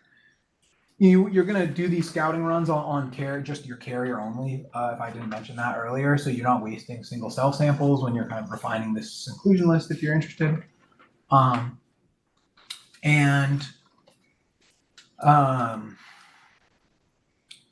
Essentially the performance you're getting from this carrier only sample is going to translate to kind of the IDs you're getting in your single cells. So you might want to either bump up or decrease your kind of carrier amount if you're not seeing what you want to see, I suppose. Okay, so that kind of brings me on to the downstream data analysis with this package that I briefly mentioned, QuantQC. Okay, and so this is an R package with very minimal lines of code, like 3 or 4 lines of code. It will generate these HTML reports for you.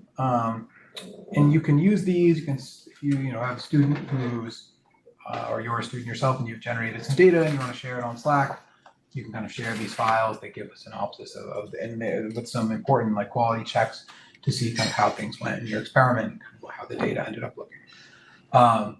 And the other goal was really to do this metadata mapping for you. If you have a complex experimental design, you have these different tags. We want to randomize them. They're kind of inherently randomized in the design a little bit, and you might have a lot of conditions, and it's kind of very hard. To go do it manually, it'd be very challenging to know like this sample was in label 3 in run 47. So we want to do that for you. and we also want to provide links to the metadata, the useful metadata that the cell itself will collect. So it does, it takes pictures of the cells. If you want to do some image analysis and link it to the proteomics, fruitful avenue for research, have all those images.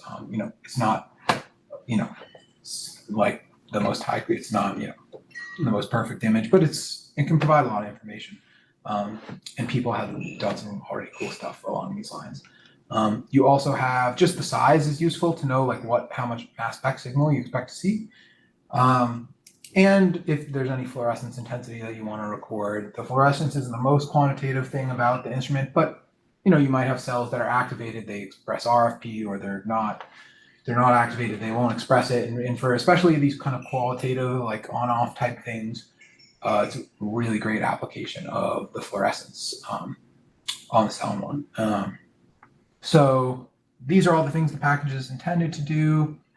Well, you need to get started, your search files. It's set up for MaxQuant or Diane. If people are super interested in searching kind of these types of experiments with like Proteome Discover or Spectronaut, essentially the only thing you need to do is kind of change up one of the functions a little bit to kind of read in the data to the right format. So, please like reach out to me or write on GitHub, or feel free to contribute if you find you're using it and are interested. So you need this search data, Salmon isolation files. When you sort the cells on Salmon, as I think maybe you saw this morning, it produces like a little folder. If you scroll down to the bottom of that folder, there's a file that says _isolation. This just records where on the slide the cell was dispensed, and like the diameter and other metrics and the name of the image associated with it. So you need that. And then the very last thing you need is this file called the linker. It's a CSV or Excel spreadsheet with 2 columns. The first one is simply the name of the raw file. And the second one is the well that you injected it out of. So file 001 was injected out of A1. Some LC systems are nice. They'll like append that value on the end of the raw file, but there's a bit of heterogeneity in how these things are kind of added up. For example, the nanolute tells you 1 to 384. So it's like, it's just easier if the user just can kind of, usually it's pretty easy to get this information. So the most straightforward way is people can just kind of post it in there. So you have the same position on the Salmon one? So I mean the raw file on the Salmon one position? So the Salmon one, because sometimes you fit, at least with the 96 chip, you fit the cells. So the Salmon one in the nPOP, it will take the cells from the slide and we'll put like the first sample, it'll put to A1. Then it goes and gets the next one, A2 and A3 and so on. And so that link, like telling the package what well the raw file came from, tells you where it came from on the slide, essentially. And that's kind of all you need to kind of, knowing like where that run came from on the slide is all you need to map all the additional metadata features. So yeah, it's really just 3 things you need, and it will keep track of everything else for you. And it's really immutable because you're putting the samples from the Salmon from the slides into a well. You take the plate and you put it in the auto sampler, and so there's no way you can really mix it up. I mean, with the Plex TIA experiments, there actually are 2 plates because you generate 600 samples. You can't fit them all in one 384 plate. So in those cases, there's a 3rd column in your linker file that just says is it from plate 1 or plate 2. But it's you don't have to kind of dig through. You don't have to kind of you do have to keep track of what the first or the second plate is, but not too bad. You just write it on the side. And a lot of times, like these things are the names of these positions are kind of appended in the raw file, so you could just kind of read in your data and just subtract out the well position, and then, but it's not always there, so I didn't kind of want to make it automatic. What time do we have until? Does anyone have the schedule? Just to know. 5:30. Okay, 5:30. So okay, we have some time. Do you have an example of the linker? Yeah, let's just open one up. Why not? Yeah, this is good. It's super simple. So if you go into the GitHub, so let me just actually real quick. You go on to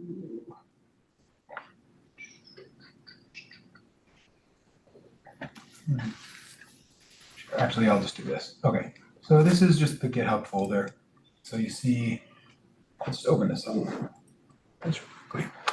Oh, it's pretty good. Okay, so yeah, 3 columns, run well plate, and so these were the names. This is like my first run. I don't know, everyone knows that these raw files end up having strange names. And then this sample was injected out of well B9. This sample injected out of well B10, 11, and all this was all. I think I only did 1 plate, so you can see this column is just all ones.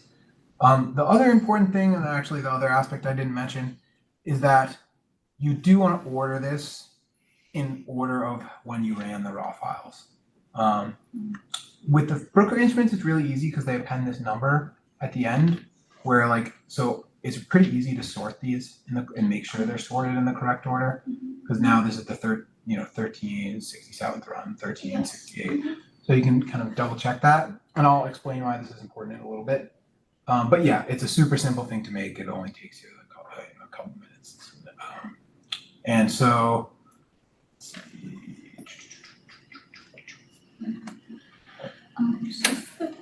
For the plex stuff, when you're randomizing the labels, where would that data be in? Would it be in the resolution files?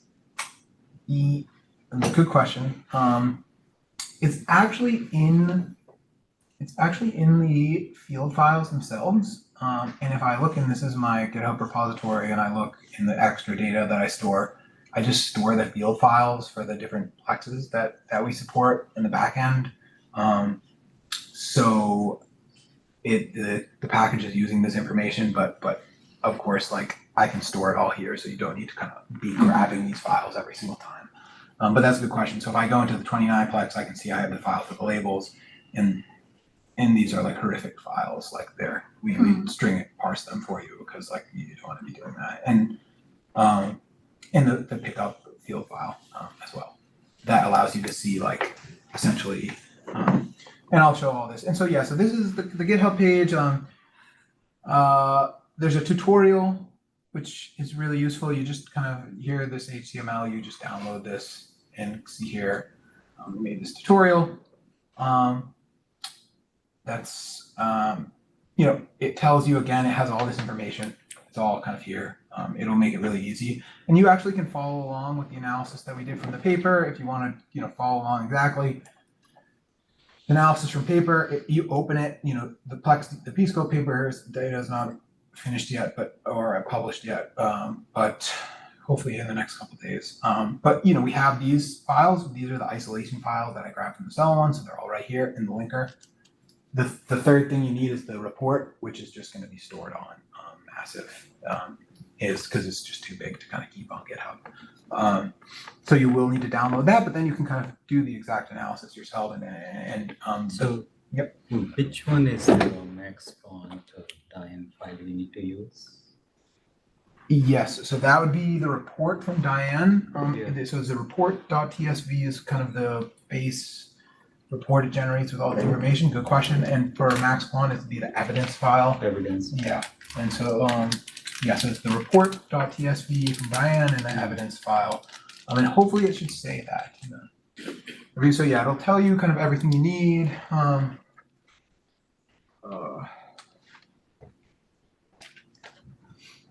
And there's some links additionally here. So it has the information as well for installing the package. I didn't talk much about that. Hopefully it'll be part of something more official one day, but for now you can just use DevTools, install GitHub, and just type the link of the repository, and it should install for you. There's a couple dependencies. They're listed. You can find all the information here. And so if you include an output path, so where you would want the file to be generated, you can generate these reports, which are kind of useful, hopefully will be useful to you. So let's just go here. This happened to me earlier, the Zoom things.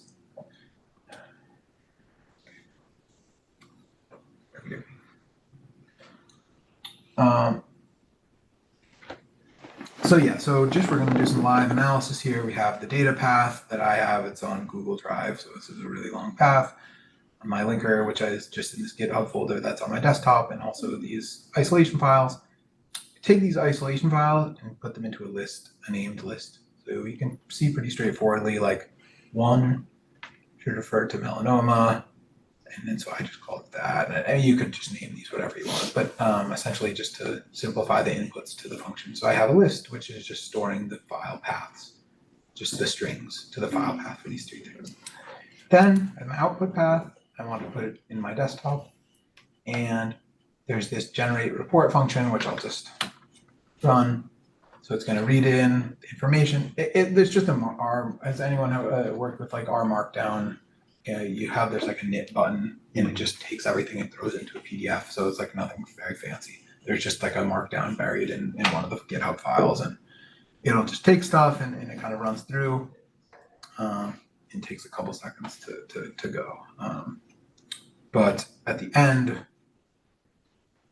you get this report.html, which I printed to my desktop, and now I have it here.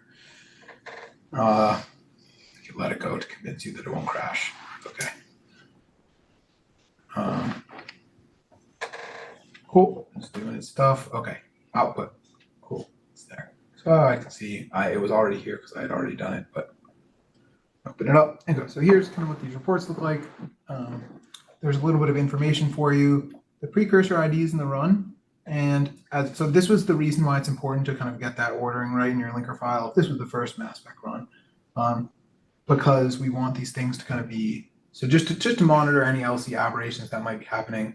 A lot of times if you have big experiments and you have hundreds of runs, you will see like, I don't know, the column got unhappy, that maybe the spray gets a little bit weird and you want to see something that you want to, so if you're checking this as you go, and searching your data as you go, it might be useful to kind of see that there's a dip. And so you also can look at that by like MS1 intensities, identification is not the only relevant metric, and MS2 fragment intensities. You can also look at the retention time drift. This is just taking kind of the average retention time for intersecting peptides. You can see like there's a bit of run-to-run variation, but it is not too bad. And also the deviation, this is like the standard deviation and the retention time distribution across your samples.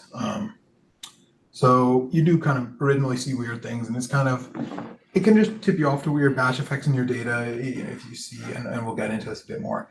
There's also these cell-in-one info files. So this is a bit hard to see what you're looking at, but so this is, I'm actually printing out the contents of what's on the slide that you're looking at in the cell-in-one. So you can see you have these spacings. There's like 1, 2, 3 cells. So these are actually part of a set. This A1, these 3 cells get picked up and put in well A1. So if you were looking at your pictures like Josh was showing you probably earlier today, and you saw, on slide 2, on the last field, some of the cells were missing. Maybe debris came into the nozzle. And we don't want to waste the mass spec time. We don't want to run them. You can look at this plot and see, okay, that's G12, G13, and G14. I just skipped those because it's maybe not going to be so useful. And you can see the kind of cell types here. We also can kind of look at the labeling scheme if we wanted. Now you'll notice what's going on here. There's only 2. And so this one is going to be a negative control. We just didn't dispense a cell there. That's because we actually weirdly did dispense the label and the trypsin. But we just, for this multiplexing workflows, for label free, it's kind of like you don't dispense a cell, you're probably not going to get any like intensity. But for these multiplex workflows, it's kind of an additional component that you want to be careful of, and just kind of check that the signal you're getting is not super noisy, and not just kind of integrating noise here. I have a question. It might be a naive question, but like considering what we saw this morning, as someone was like dispensing cell into 3 dots, right? And then the label was added, like for example, G1, G2, G3. In this set of your experiments, like as the cells in the sample tube, how did it know like this is already like the 3 types of cells that you have out there? Like my understanding is that like when you have cells from like 1, 2 and it's dispensing in 3 dots. So if you have So in this experiment, I had 3 different tubes of cells. I Oh, did okay. 3 different dispenses. Okay. Yes, if the cells are homogeneous, Yes. if you have like so like in the data I showed earlier with from that trachea tissue, Yep. those cell types I annotated. There was only one cell of tube, but the cell in one didn't tell me. Here it was like I was using cell lines in my experiment, and I literally I know I dispensed these cell I lines. see. know, Okay, yeah. got So it. good question. Okay. Yeah, that's a bit misleading for sure. Sorry about that. Yeah, of course, it'd be nice to have that automatic annotation of your cell types. Maybe someone will come to that soon. So here's the more interesting statistics here. We can look at our negative controls. It looks like the signal is kind of about 10-fold lower than our single cells here. Again, we talked about, I talked a bit about this kind of like channel Q value. When I did this report, let's see, I set this channel Q value to 1. So I essentially am not filtering at all, not being stringent in any way. If your analysis is pretty averse to false positives, like you're doing marker identification in cancer cells versus normal cells, you would want to like crank this value down to like 0.01 or something, so you don't end up incurring. Because and if I'll go through it and run it line. You can also run it line by line, which I'll kind of show you in a bit. But these will kind of drop out entirely if you're more stringent with that value. And so you can look at things. Some of this is a bit crammed, and I need to fix the axes, but I think it's hard to tell because it's all together. But this is like 3,200 proteins, and I think the median's maybe somewhere around 3,300 proteins per single cell in this data set that we acquired. These 2 blue and red distributions is as if you set a stricter channel Q value. Say I set mine to 1, which is the most lenient. There's a bit of difference in these distributions because I think some get NAs because it had a hard time computing, which is probably close to a 1. But if you set something like 0.05, you would obviously see this red distribution. It would say 0.05 channel Q value, and it would be somewhere over here because it would filter out more stuff. Same with the precursors, and this is totally illegible. Sorry. Also really useful, the data completeness. So across all of our single cells, we identified a total of 5,259 proteins. Now this bar over here, so this is in for 2,000 or 1,700 proteins, we identify them in every single cell that we analyzed in the data set. For these, some proteins in the middle, there's about, say here, there's 200 proteins that were identified in half of the cells. There's some proteins down here where we only identified them in a small minority of cells, and that could be kind of for a number of reasons. Similarly, this is the converse. So if we have 5,000 cells in the proteins in the data set, on average, a cell is getting about 60% of those proteins, which again is just going to correspond to this distribution. It's a little bit less informative.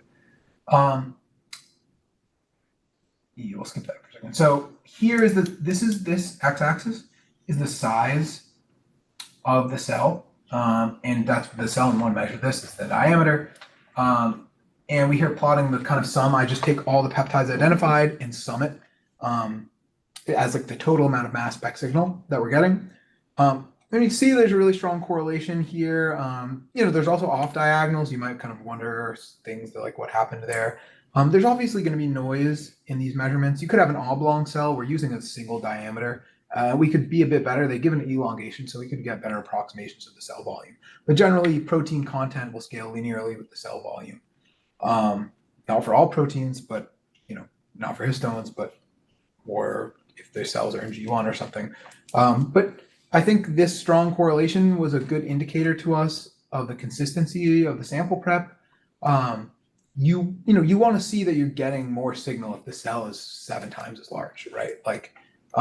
And so I don't think this speaks necessarily to the efficiency of the sample prep because we could be operating at 20% efficiency very consistently and see this. But I think it's more likely that we're kind of driving into a high efficiency, and also it seems to be kind of consistent within that. We can look at principal component analysis. We can visualize the principal component analysis by different things that might cause batch effects. I didn't do any batch correction here. You can see maybe there's some variability within the monocytes, or I think I actually mislabeled this when I ran. I think these are supposed to be, but you can see there's a bit of variability on. We also can apply a batch correction on the individual labels, which you might want to do. Also, by the run order, you want to check this. You know, I will talk a little bit about a step we took to kind of do some batch correction here, but if something happens in the LC, you will kind of sometimes see some signal, but it's pretty easily correctable. You can look at the total cell intensity. I think these are actually the monocytes, which are the smallest ones that we analyzed, and I think these PDAC cells we had were the biggest ones, and somewhere in the middle here.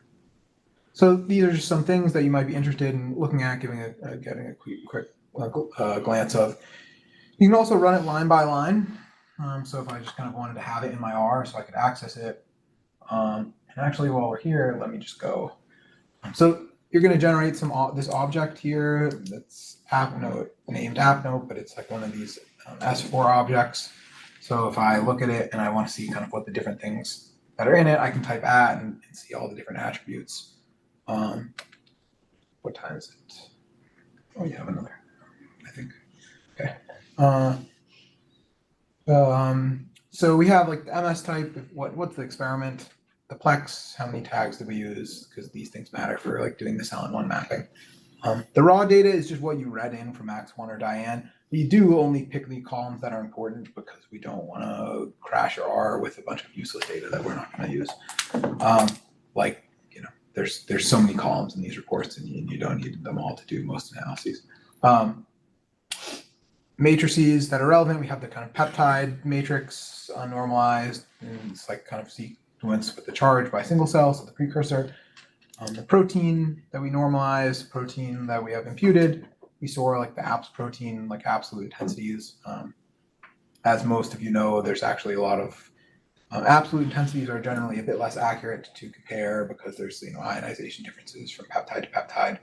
But you can get somewhat accurate with these things within kind of, if you have it, maybe twofold if you're measuring many peptides, or generally people say it's like within tenfold. But the things that we're usually more doing are these relative normalized. We're kind of normalized to relative levels, and we'll talk a little bit about that.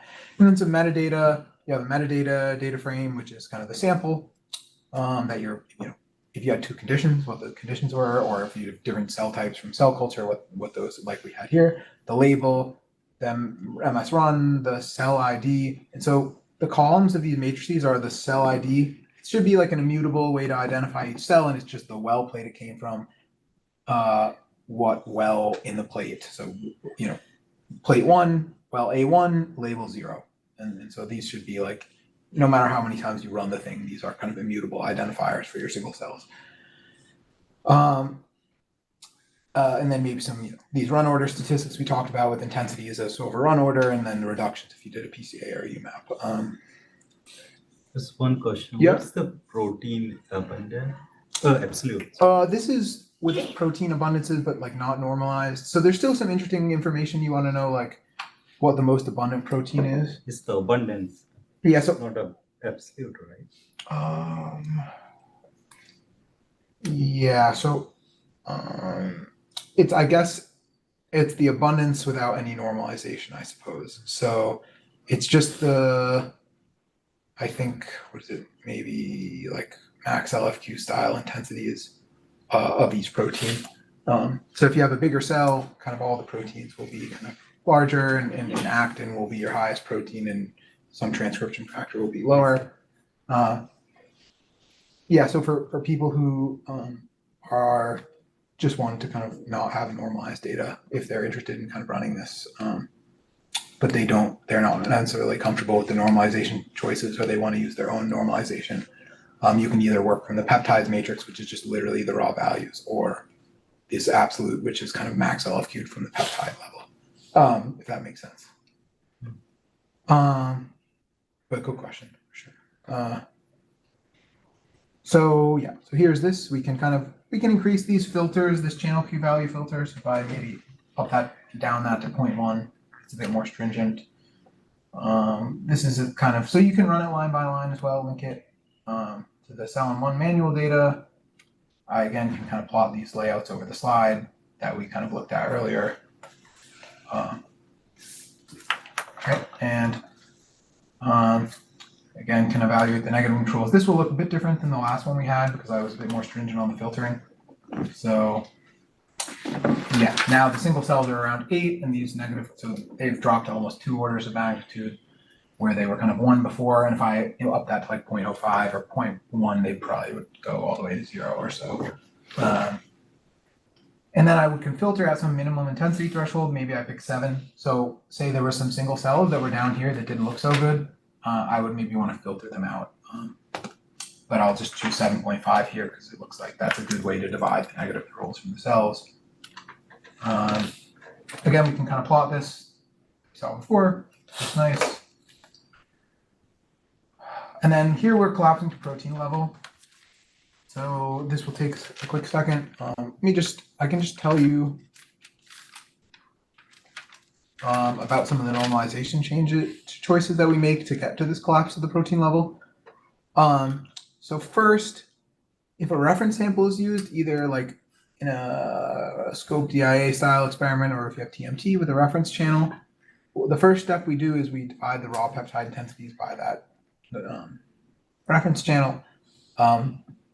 Then we divide each cell by the median intensity of kind of all the peptides. So it's kind of like a cell size normalization. We kind of want to get, if you have a bigger cell, it's going to look like everything's more abundant. But we're interested really in concentrations, not most of the time. I mean, there's a lot of things you might be interested in, but generally we are interested in the concentration. So we do want to do these scaling for size. And then additionally, we'll divide each peptide by the mean intensity across the row. And this is to kind of get everything on relative scaling. And if you're doing analyses like PCA, this is kind of centering the data in this way is kind of like a requirement for some of these algorithms. And again, this is certainly like not one size fits all for all these things. It's whatever, depends on the analyses you're interested in. And these are just kind of the choices that we were doing most commonly. And so these are the ones that are implemented for your quality control plots. LC correction. Sometimes you have some weird LC stuff happening. Maybe one of your B buffer pumps gets a bit off. Maybe you injected a really wacky sample that threw your chromatography for a loop. And so you can have these things. I mean, this is the worst example I ever found, and most of the ones look pretty flat. But to just explain one additional normalization step we do, essentially to reduce, you don't want any variance essentially related to the run order in which you ran your LCMS runs. The last sample should not look systematically different from the first, presumably, unless you have a poor experimental design and your conditions are changing in time as you run them. And if you wanted to compare the things, if you want to compare the first sample to the last sample, then you should try to intersperse your samples, I guess. And so we're just fitting a spline to this. The x-axis variable is just the run order, and the y-axis is just your relative peptide abundance for each peptide. And then we just are subtracting this median. And after we fit this line, it kind of straightens everything out and removes variance related to things correlated with the run order, which again, we think are artifacts. Now, this is like a particularly bad example. You can explore these things a little bit for yourselves and see if you find these. Most of the time they're not there, but yeah, again, this is like the worst example I ever found. And you can see like this was over the course of 300 runs. Yeah, essentially loops through every peptide and computes this regression. And if the regression here, the regression coefficient was like 0.9. For the majority of them, it's like below 0.1. In there, it doesn't perform any correction. But everything that might be weird, it just tries to straighten it out a little bit. I think in terms of the degrees of freedom, I try to be a bit more conservative, so we're not overcorrecting. But anyways, these are useful choices. And the nice check on this is that, I didn't go over this plot too much, but we found that after applying this, peptides from the same protein correlated to each other much more strongly, which was good to see. So then after that, we'll collapse these relative measurements to the protein level, and we'll kind of log to transform. Most of this protein data is log normally distributed, so it helps to kind of have this on the log scale. And then if you want, we have an imputation step that's optional. You can do PCA without the imputation. You also could do a UMAP without imputation if you're just computing your covariance matrices on the pairwise. So only for the values that are in common between two single cells. But we have a KNN impute function. So let's see, yeah, so you can run all these things kind of. And so this is just to really remark on a plot that I really, really, really like, and I think is super useful. So Okay. So what we're doing here is we're correlating peptides that come from the same protein across single cells, and we're faceting each of these distributions by how variable the protein is. So essentially, if you have a bunch of single cells, and there's two different types of single cells, and you have a protein that's only specific to one of them, essentially you're gonna look something like this. It's gonna be high, low, and if you have two peptides from that protein, you're gonna get high. They're both gonna be high, then both low, then both high across these different single cell types. And so if that protein is really variable, the correlation should be much stronger because you have a lot of signal. It should be easy to get a good correlation essentially. But if you have two proteins that are not changing at all across cells, you picture two flat lines. It's kind of like, what's the correlation between two flat lines? If you inject even the smallest amount of noise, essentially the correlation is zero. So this is a really good way to kind of get a sense for the signal to noise in your data.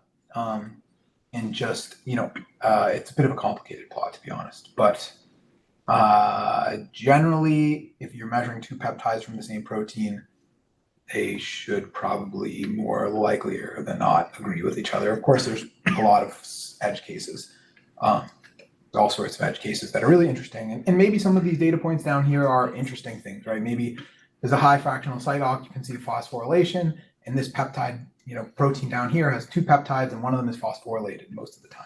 And the phosphorylation state changes from the regular. And so they're not all, I mean, I would reckon to say probably a lot of these are just kind of noisy data, but some of them might very well be interesting things. So here's the imputation function.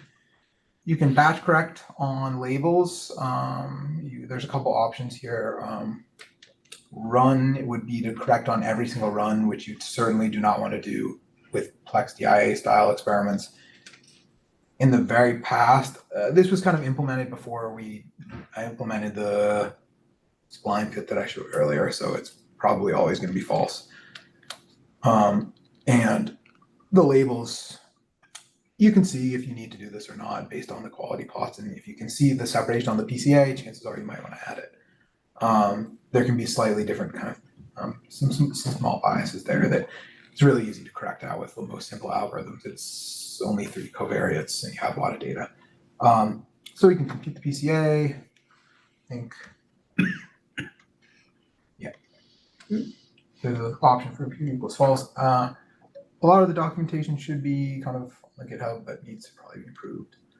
So that, and I can plot it by a variety of things. You saw these plots already. So that's kind of, it certainly its aspiration is not to be comprehensive, but it was a byproduct of generating these reports, and it might be useful for some people if you want to get so now, say I want to do my own analyses, I can go, node at matrices, and then within there, there's my protein matrix, and I can maybe view it if I want, or I can set it to a new variable, save it as a CSV, do any other analyses I might be interested in. So maybe potentially of some interest. And just to wrap up here, I know it's been a long day. I only have a couple more slides. So as I said, obviously this normalization of cell size by the median intensity of the cell is not perfect. There's no perfect normalization really, unless you thought you exhaustively explained every situation and all of its context. But this is some work recently published from the Scotium lab, who they're really interested at Stanford. They're really interested in the effect of cell size in the proteome. Have a lot of interesting work.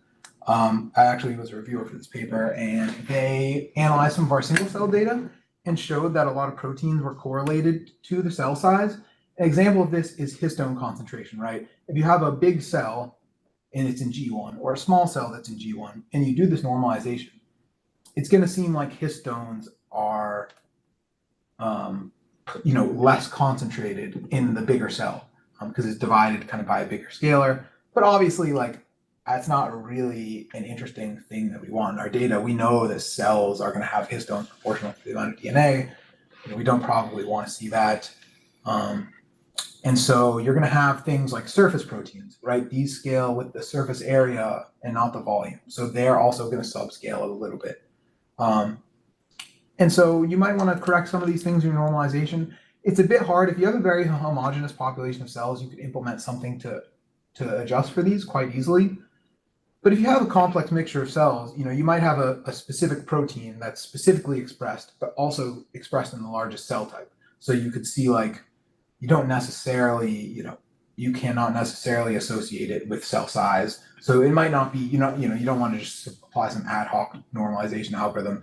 If it's correlated with size, regress out the size correlation. So it's a bit, so these are, again, I just wanted for computationally minded folks who are interested to work on different avenues for single cell data analysis. This is something that's suboptimal, that's something to come up with a better solution for that we certainly have not implemented. The other one, the big one, everyone always asks, what about missingness? What about imputation? This is super common. So there's obviously different types of imputation. Some of it is missing at random, where if it's missing, that tells you nothing. In these cases, you're kind of up creek. You don't have much things you maybe will apply KNN, and that's kind of the best you can do. You don't have a lot of information. You also can have missing not at random, where the fact that it's missing tells you potentially something interesting. So if you have two cells, cell 1 and cell 2, and they're about the same size, and here's mock protein values. Here you'll see like protein 2, whatever reason, is 3 in cell 1, and this protein 3, I guess, is 2 in cell 2. But on average, the cells seem to be the same size. Maybe our mass spec limit of detection is 4, right? So if it's under 4 copies, we actually can't count it. So there's NAs. Now, if the cells are the same size, roughly, it's really, this is very informative because this NA tells you that, wow, this cell is the same size as this other one. And in this other cell of the same size, we were easily able to detect this protein, but not in this cell. So chances are that that protein has a low concentration in this cell 1 versus cell 2. And so here's doing something like imputing with a small number is a good approach because you know that the concentration of that protein is low. The cells are the same size and it was here and it wasn't here. So it's really a lot of it's very useful. This is not missing at random. This is missing for a reason. But what about if the cells are different sizes, right? If there's a bigger cell, we saw that plot that we made, right? Cell size, total MS signal versus volume, and it's very strongly correlated. So the biggest cell, all the proteins are going to be more abundant, right? So, if we have, again, this limit of detection of 4, but the average size here is much larger, 6 versus 4. And now we're seeing our imputation, we're going to have more missing values in the smaller cell, but it doesn't necessarily tell us that the concentration is reduced. So we want to be a bit careful about how we impute small values in there, because, at the end of the day, we're interested in, mostly, I guess from my, and this isn't always true, but I guess from my perspective, we're interested in looking at concentrations of proteins and, the value is missing because, maybe it's at a normal concentration, the same concentration as in the bigger cell. But because the bigger cell is bigger, it gets us just over that limit of detection. And we know that now we can see that protein, but we have a lot of uncertainty about it in the smaller cell. So all of these things, not things I have answers to, things people will hopefully develop good answers to. And this is kind of a benefit versus single cell RNA sequencing in some ways, because I think this cell size is really informative. And this relationship between protein abundance and cell size is much stronger in the protein data than in the transcript data. I have a question. Sure. Would be the different cell type? This would be because same cell type would be the similar size of the cell, right? You have a lot of variation so if we look here and we go, what's it? Okay. So if we look at this, I can zoom maybe, or maybe it won't let me. Okay. Oh, yeah, got it. But you see, the green, there's big green cells up here all the way even, and it's all the way down here, or even the blue cell, that's and this axis this is log 2 volume. So a red dot here is, and a red dot here, there's a 2x difference in volume. So maybe the limit of detection, we're right straddling the edge of it. if we have twice as big of a cell, we have twice as much protein, we're over that limit of detection. Now we can see this protein. So it's a good point. I sometimes that will be the case, certainly, but even within a cell type, there's a lot of variation. Is there any difference between the imputation by small number versus imputation by normal distribution? You see, which one would you prefer? So by small number would be, we have two cells of the same size.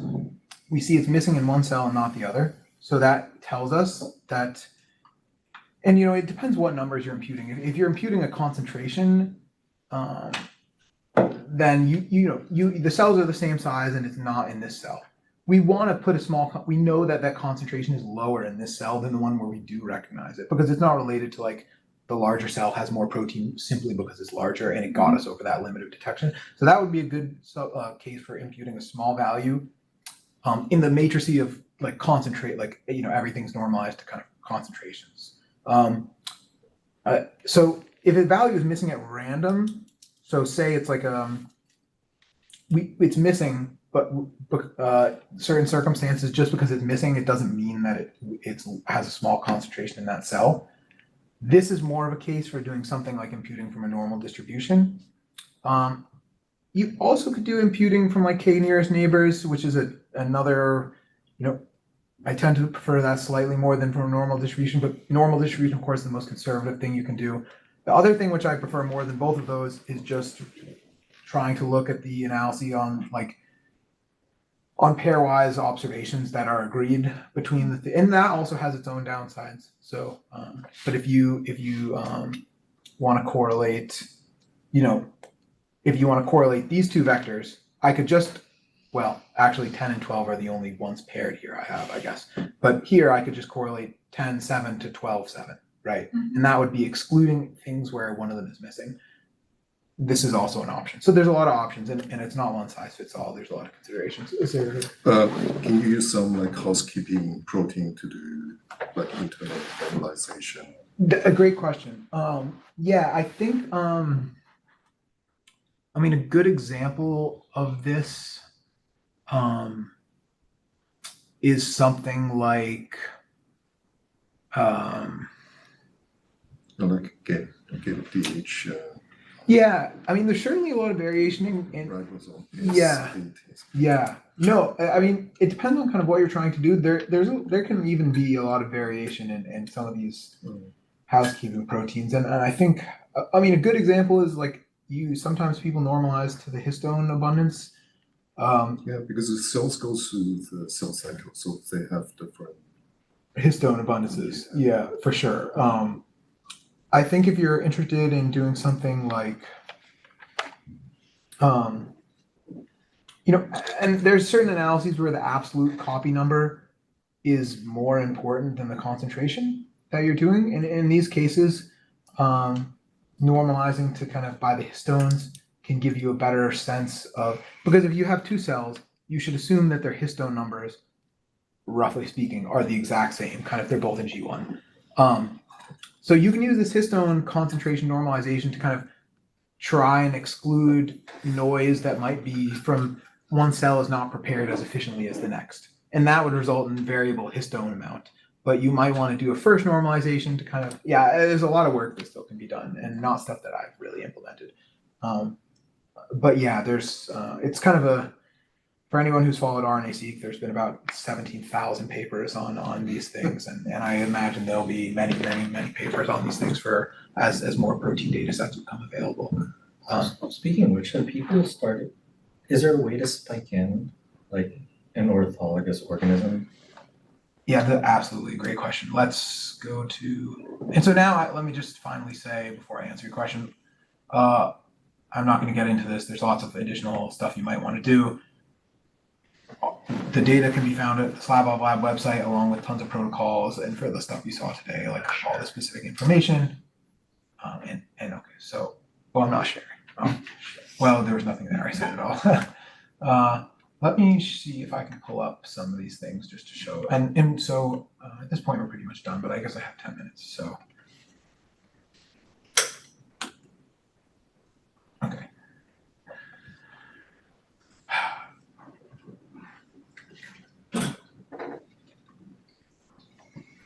Okay, so here's the paper for the prioritized mass spectrometry, and I want to orient you. So here's, I guess, the benefit of, so by the way, someone asked about inclusion lists versus the MaxQuant Live.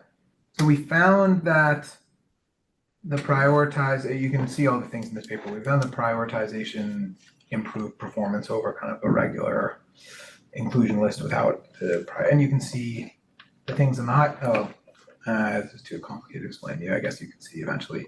But your question about spike-ins. So in these experiments, and this is a part of the protocol that you didn't see today because we haven't kind of worked out the most standardized thing to prescribe. But one thing we did for this paper is we synthesized yeast peptides that had one single lysis. So I think we had 4 different peptides, and they had each peptide had one either lysine or arginine internally. And we spiked in these 4 peptides, we dispensed them on the slide, and they just kind of dried out. And then we started the prep exactly as you saw today, all the same steps, exactly the same. And then we looked for these spiked in peptides in our single cell data. We spiked them in at 16-fold dynamic range. And you can see the abundance of them relative to the rest of the peptides in the single cell. Definitely on the high end. On average, they were about in the top, so I would say in the 77th percentile or 66, or maybe somewhere over here. But the abundance range certainly would be representative of like a somewhat more abundant peptide. And all the way down, again, like all the way down, we have this lowest bin is going to be things that were kind of on the lower end of peptides that we're quantifying the single cells. And so this was an experiment, to your point, it's a great idea. And this can give you a really good understanding of like how much variation between 2 cells comes from inefficiencies in sample prep and how much variation comes from just natural variation in the cell size and different proteins that you might be interested in studying.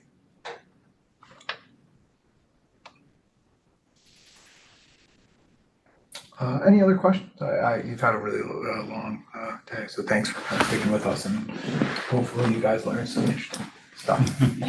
Maybe not. Good question regarding a match between runs for this kind of single cells. Yeah. Do you prefer to run with match between runs or because they're not exactly the replicates if you have the different ones? Yeah, it's a good question. So for the DIA data, Diane did not implement a very sophisticated match between runs. They actually don't really do much of it. There's an MBR button, but all it does is it shrinks the library based off everything you identified in the first set, which is, in a manner of speaking, I guess, some form of, but it's not really. Spectronaut does something much more comprehensive. They will I think maybe, but I think they'll actually get a peptide in one run and then look for it. That's what they do. But they create a library, sub-library with your runs, and then so you have each individual run that's analyzed, and then it, I guess, make a comprehensive library of every single cell, then rematch it, and then you find something. So it's not really match between run like you mean it in DDA. Because that's just a feature of DIA, right? Like a match between DDA is different because you kind of force it because you can miss peptide just because they were not identified because of abundance. While with DIA, you try to rematch Peter. It's just look, I don't think it does anything. Okay, it doesn't do that, right? Yeah. No, that's a good. Okay, so good to know. I suppose. Yeah, then I guess we get very similar number with Diane match between run and Spectra as normal. And how about with the MaxQuant one? I haven't tried. Okay. And so far I haven't heard great things about the DA version. So. I think but apparently I think it needs a bit of tightening up software wise. But you have been working with MaxQuant for the Plex DIA, right? No, for the TMT workflows, right? Yeah.